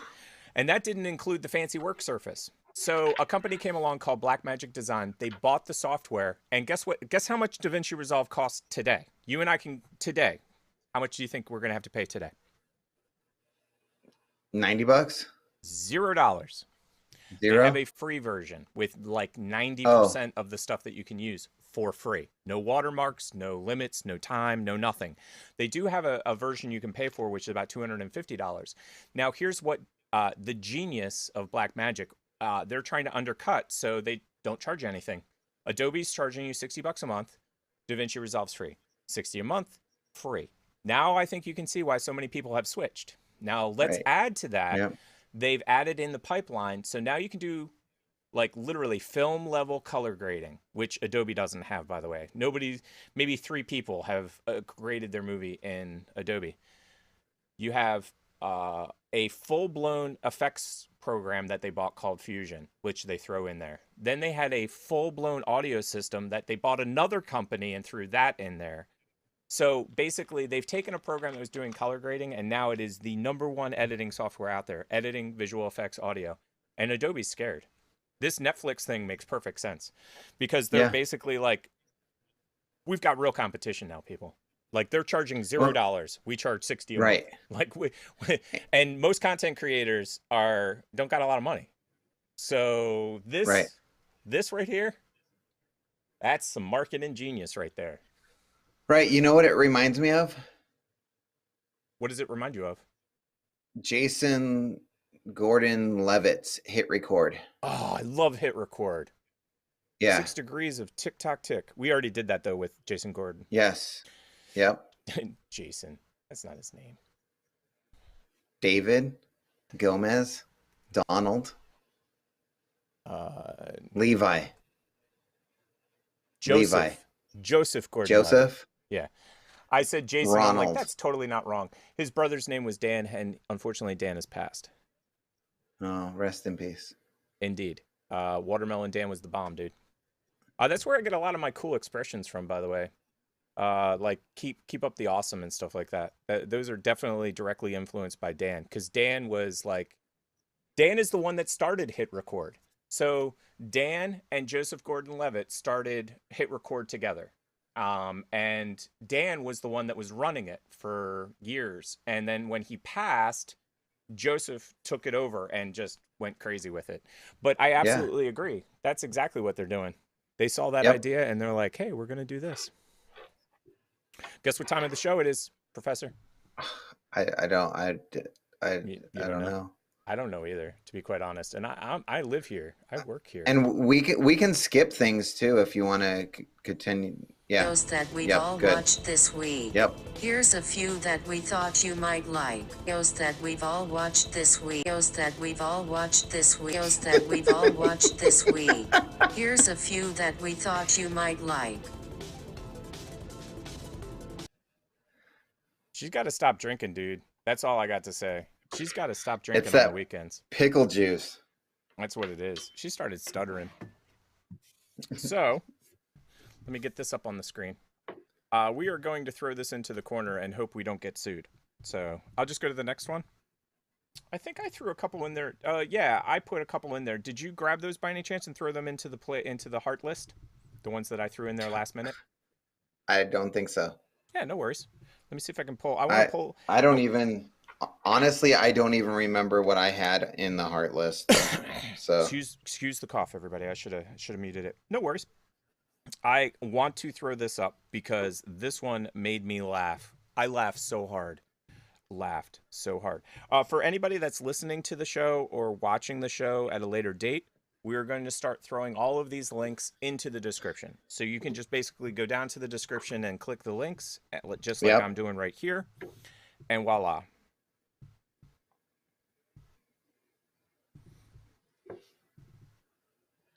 Okay, stop.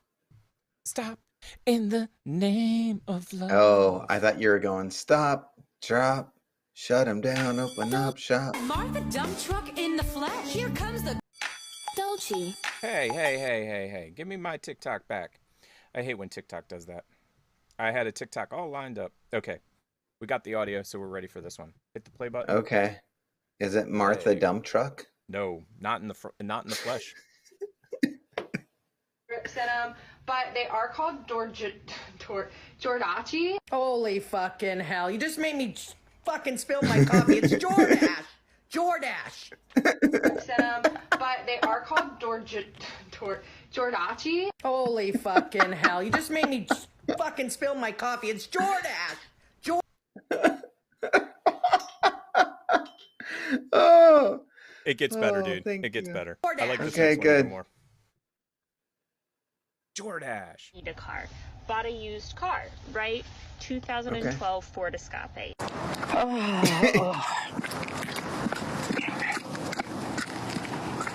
Jesus Christ almighty. Escape. Unless your name's Dory, you have no business saying it like that. Need a car. Bought a used car, right? 2012 Ford Escape.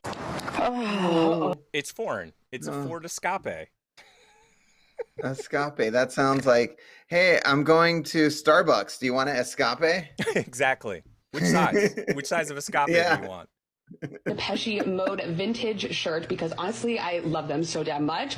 I had a hamster in 1981. You pissed him off by mispronouncing Depeche Mode, and he's been dead for 30 years now. That was my personal favorite. Here, last but not least, this one goes into the. This one's hilarious. Depeche. This one took me 2 times to understand what was going on. It's coming up. Apparently, some boy band named Joarnay recorded a version of it back in 1981. You people can only push me so far, you understand? You're gonna know who's crying now, because it's gonna be you if you keep mispronouncing shit. Apparently, some boy band named Joarnay recorded a version of it back in 1980. Oh. When he said it the first time, I hadn't read the screen. For anybody in the studio Yeah, I had to audience, look up and read it. Yeah, it's called Journey, and they weren't a boy band. That's all I have to say about that. Journey, not a boy band. So this goes back to a TikTok that we did probably about, I don't know, it was about a month ago, I think. And the girl said 1/4 TSP. It's teaspoons. Yeah. Brain matter everywhere. Like, what is wrong with this situation? So, did you get any of those new Jordaches? No. What about that new Depeche Mode? Mode. You know, their songs are awesome. I love Depeche Mode. In fact, I've been in the 4th row at their show. They're amazing. Nice. I have not gone to a Journey concert, although Journey's one of my favorite old new bands. And what I mean by that is that they had a career. They were like going up, going up, going down, going up, going down, going down. And then like all bands, something happens. Right. And the lead singer, amazing lead singer, is just like, I don't really want to do it anymore. I don't blame him. And when you're Journey, out of all the bands, you can't just have your lead singer quit and just move about your day. That's not going to happen. You're not going to be like, oh, let's go to the bar and get some guy. He'll be able to do all these songs. Now, if it was Poison, let's be honest. You or I could probably front Poison. Now, I'm not saying I could do as good as Bret Michael, but I could try. And I can't sing. Nope, not picking on him. I apologize. Apologize to all the Poison fans. Did you know that he is still huge? I didn't know this. Bret Michael? Yeah. Yeah. No. He had that Rock of Love TV show too. It's the #1 reality show of all time. Had no idea. God, isn't that no idea. Retarded? Yes. But at the end of the day, they couldn't replace the lead singer. Period. Wasn't possible. Do you know where they found a lead singer? No. So the news from outside is we feel as though Steve Perry, the original singer, got some form of throat cancer and had to give up singing. But that's just speculation and rumor. So they found a new lead singer. Feels like that's the right answer. Yeah. So yeah. It makes a lot of sense. I mean, the timings and everything. The Philippines. New leads in the Philippines. The new lead singer was from the Philippines. Here's my favorite part. Guess how much English he spoke? 0. Bing. That is the correct answer. He spoke no English at all. And do you know who else he could literally mimic perfectly? Alice in Chains. Do you know how else he could mimic? Anybody he wanted. The dude has chops. He learned how to sing the song phonetically. Like, he didn't even know the lyrics. But he literally nailed every single song, right? So I think it was the guitarist was watching YouTube one day and came across this guy. Just randomly. That's cool. And he's like, he called the other members of the band and said, dude, watch this. They all went, is this guy available? We want to go back out on the road. Is this guy available? They literally flew him in from the Philippines, signed him to $1 million contract, and went out on the road like the next day. Like, that's how fast it was. The dude went from 0 English to living in English lands, meaning America. Yeah. And 2 seconds flat. What kind of life is that? Is that amazing or what? Imagine that work visa. Oh my gosh. What are you going to do? I'm going to sing for Journey. Sure you are, buddy. Yeah. Sure. Thanks. Yeah. If you were going to come up with a lie, at least you could have made it. At least you could have made it a legitimate lie. This is just some BS and nonsense. Speaking of which, big shout out to Cirque du Sewers. If anybody is an American's Got Talent fan, you have seen Cirque du Sewers. It is a rat circus, and she was on America's Got Talent. And she recently went to France. And funny enough, exactly what you said is exactly what it said on her thing. It said basically entertainer. During COVID, she was able to go to France because she was an entertainer. And they were like, well, we need entertainment. You're here. Yeah. Next one on the hit parade is for everyone that has a Roku out there. Is going to love me. Secret code to enable developer mode to install things.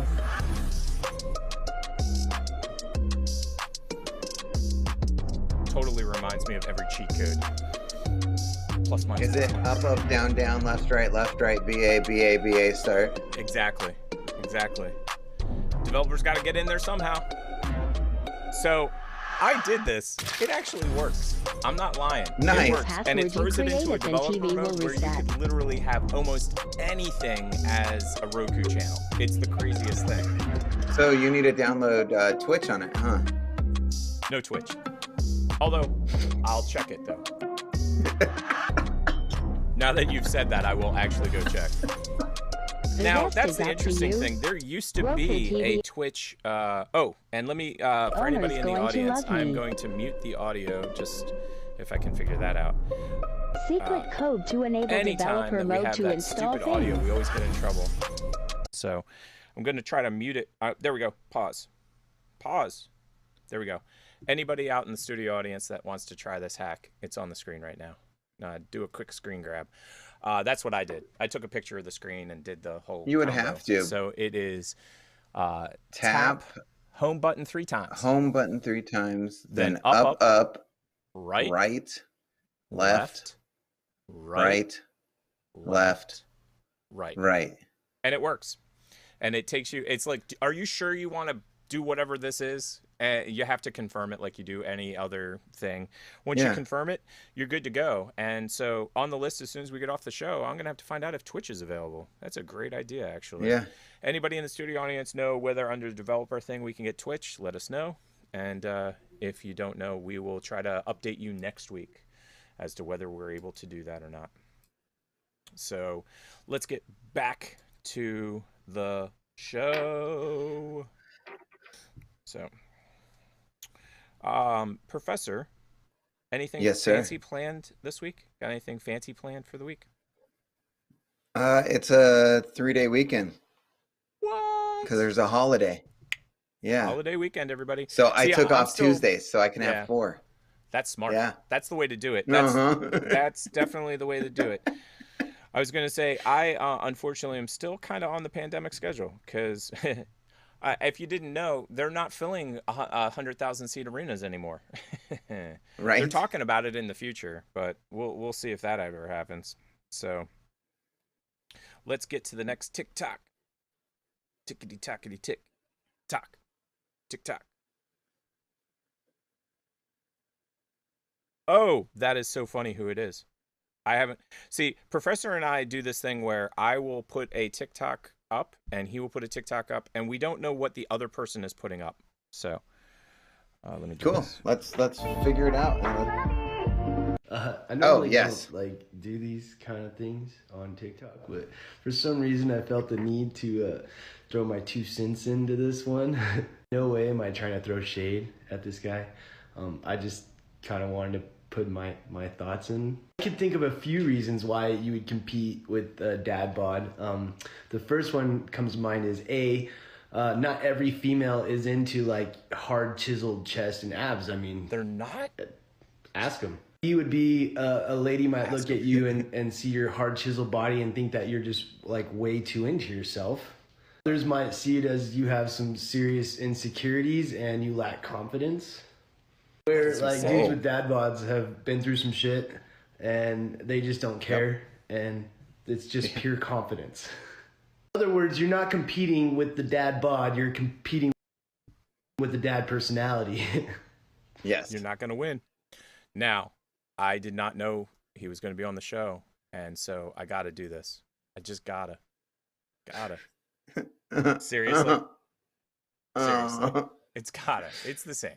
It's the same. You just have to have his facial hair. It's the same. So if Sourdough Brett joins the show, you should put me right on top of your screen and move Sourdough to where I'm normally at. Nobody would know. They'd be like, dude, Professor, man, that's awesome. I love your new beard. That's amazing. That's an awesome beard, dude. When did you get that? Yeah. We've been watching for months. We didn't even know. Right. You're gone and I gotta stay. It looks cool like that. Rex, fan of the show. It does. So the reason that happened was because I punched the black out. Yes, I know. That's crazy. Gone and I gotta stay. You know, we got to reach out to Rex. Yes, we do. She already said yes, she will, be on the show again. Yeah. Well, not after this. I mean, she's like, dude, you dismembered me. My head is I'm a floating head. Yeah. But we need to make sure that it's not during her busy season. No, I agree. Yeah. And like, if they might do a summer thing too, because like a lot of places do like off-season things. So we need to find out if she has something to promote. So she can be on the show even anytime if she wants. I just like even if it's recent and she talks about it, we can clip segments and put it closer to Halloween and be like, you guys need to go here, and then show a segment from her. Yeah. From our and show. then when Halloween comes, we can actually give people like directions and stuff, like a clickable link and stuff. Yes, that would be awesome. Next TikTok coming up. We're going to use these mirrors to observe our We're gonna get audio tongue during speech. Oh yeah, we just have to talk over top of it. Bill Wade. Bill Wade. I'm Bill Wade. Wipe. Ass wipe. Asweepe. Asweepe Johnson. Munch. This might be a good time to work on your S. I didn't know my ass needed any work. Now, don't get defensive, Butthead. I just want to try to clean it up a little, okay? Now, try this. Make a T Speaking sign, of enemas, then draw it welcome out to the like show. this.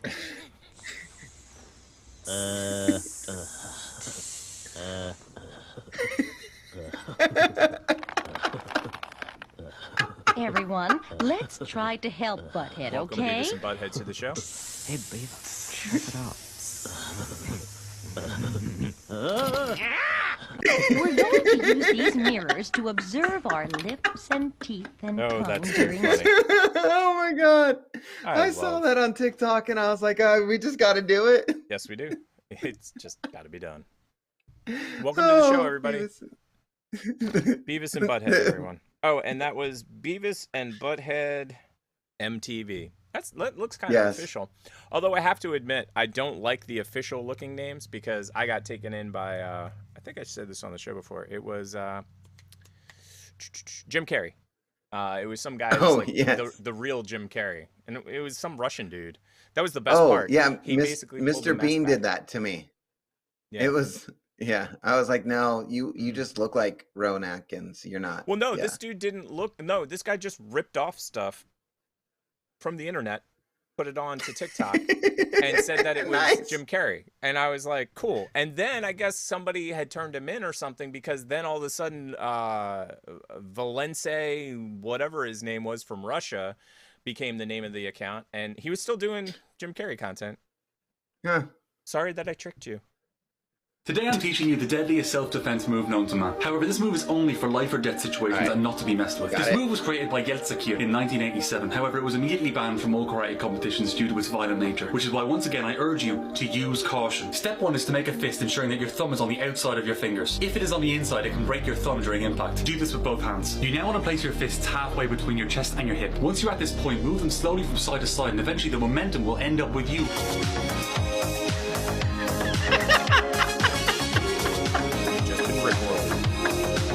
Today I'm teaching you the deadliest self-defense move known. Dude, I had seen this before we put on the show. I know. But I totally got so rickrolled great. the first time for sure. Yeah. Totally. Totally. Even my son, I showed him that, and he was just like, oh, I just got rickrolled. And I'm like, you're 9. And he's like, I know.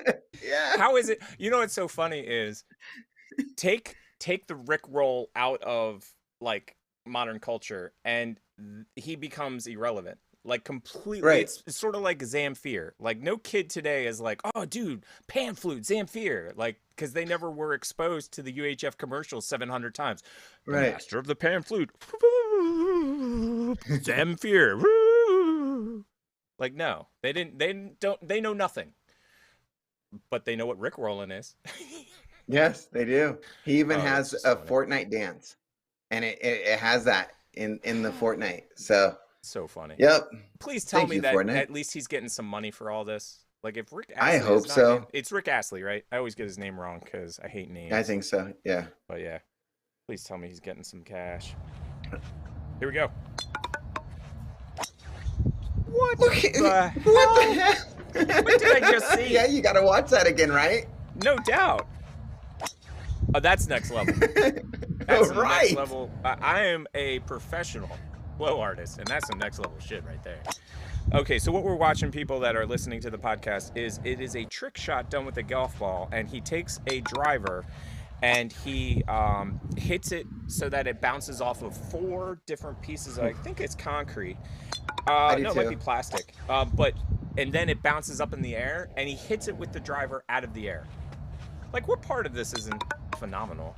Sign me up. And that account is, I have no idea, Garrett J _Clark. Something like that. Yeah. Dude's got skills. That's all I got to say. I'm telling you. So one of my favorite things to watch are trick shot artists, whether it's pool or this is golf, clearly. Guns, any of it. I would love to see some mashup stuff where this guy basically does that same trick and some Annie Oakley like chick just pulls out some guns and starts shooting the golf balls out of the air. Like, come on, why can't we have That'd this? be awesome. I mean, they had Nitro Circus where they literally took like skateboarders and motocross and and BMXers and just mashed it all together and just created an insane circus. So let's make this happen, people. Get these skills together. Yeah. WWE to the rescue.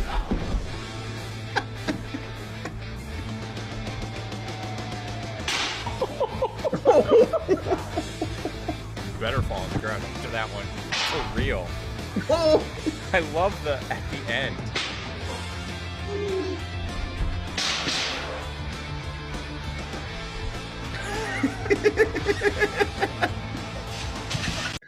Oh, what a good Okay, dad. so first of all, do not attempt this at home. This is not a good game to play. So what we just watched, everybody, is out of the account.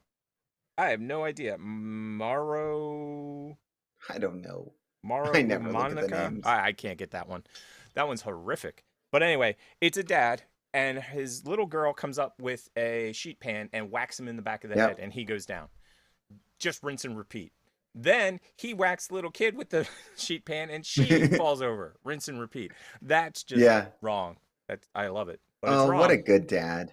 Yes, what I a agree. Good dad. Training her to be an WWE FQY diva. Yeah. Star. She's gonna be a star. I guarantee it. Yep. So The he doesn't have to worry about stories her is on on. Doesn't have to worry we about already her should. at school. No, not at all. The search for stories is on. Oh, this is one we Out already there, did. in your But world. it's on TikTok. So You know creators, It is. wherever you are, with all that you They hold, did it on tell TikTok. us, what's And a did you story notice that only they you can didn't tell? turn it sideways? What's your great untold? Yeah. Like that's the giveaway. The Like I have a search friend for of mine. story- Like I have a good friend of mine, and he's been doing media for his brand. And I'm not gonna dime him out, but I've already told him personally like 4 times. All of his content is this way, with black bars on the top, black bars on the bottom. All of it. And I'm like, dude, like there is no sure sign that you do not know what you're doing on TikTok when you have either one of 2 things. The first one I told you, and I'm going to have you guess the other one. So the first one is you take your 16:9 content and you just turn it and you jam it in the middle of the screen. So the top is black and the bottom is black. What's the other one? Right. What's the other dead giveaway that you're really not a TikToker? Not lip singing? Oh, yeah, for sure.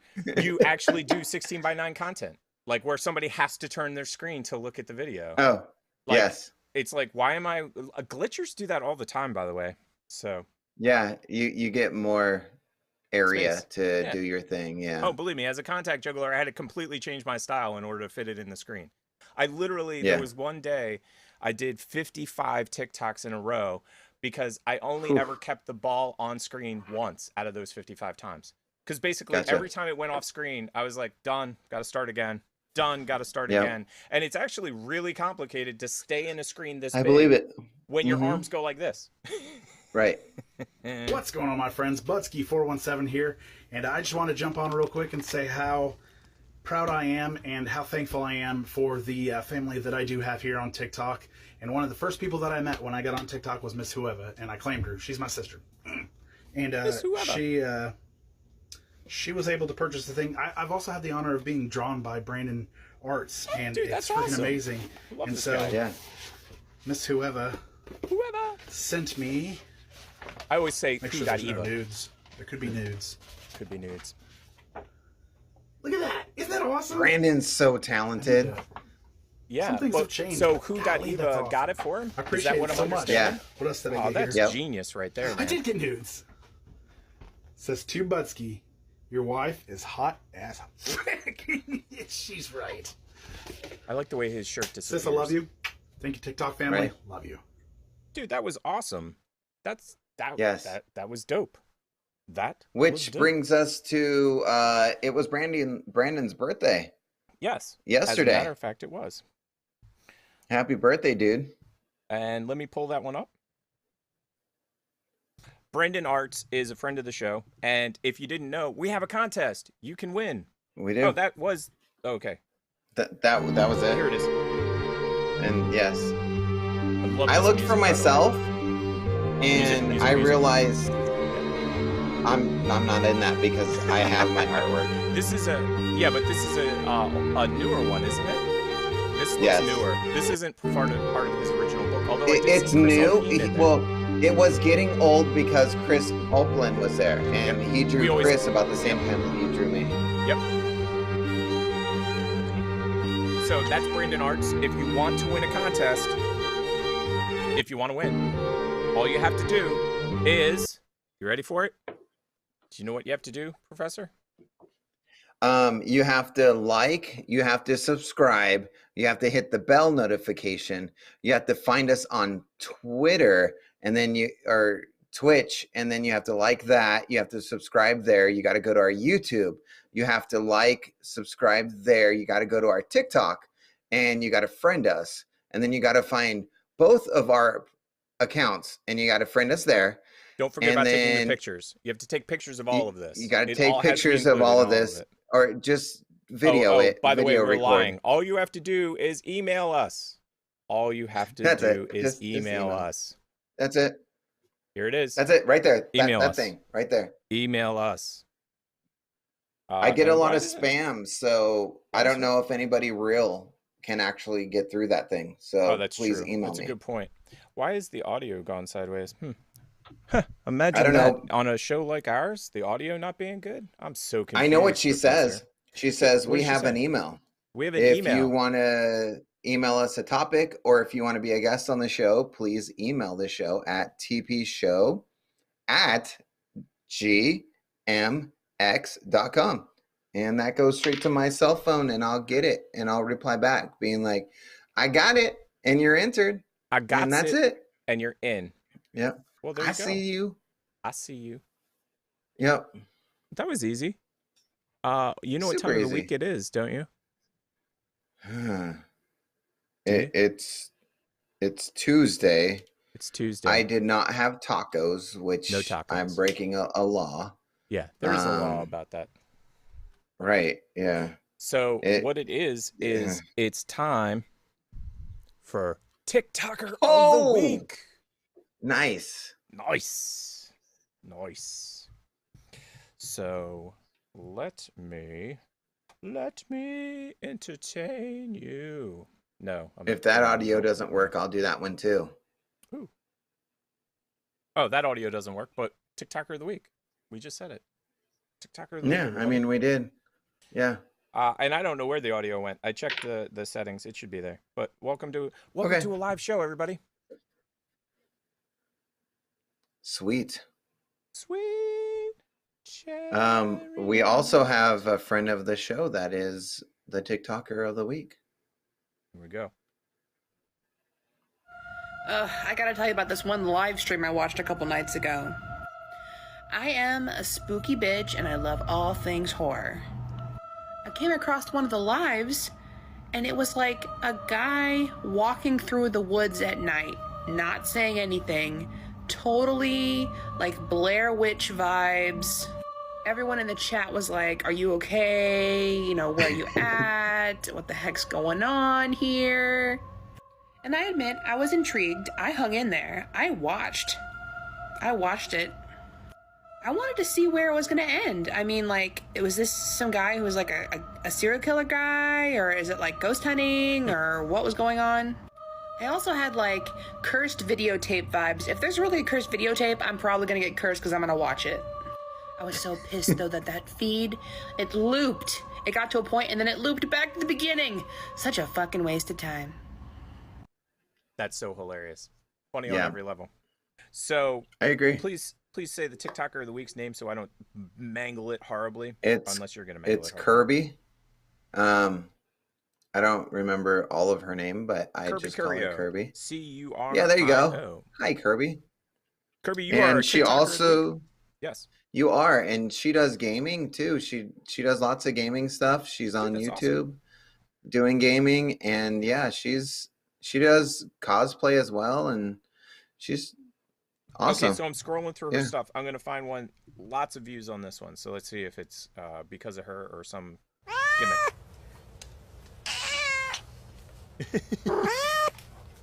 That's hilarious.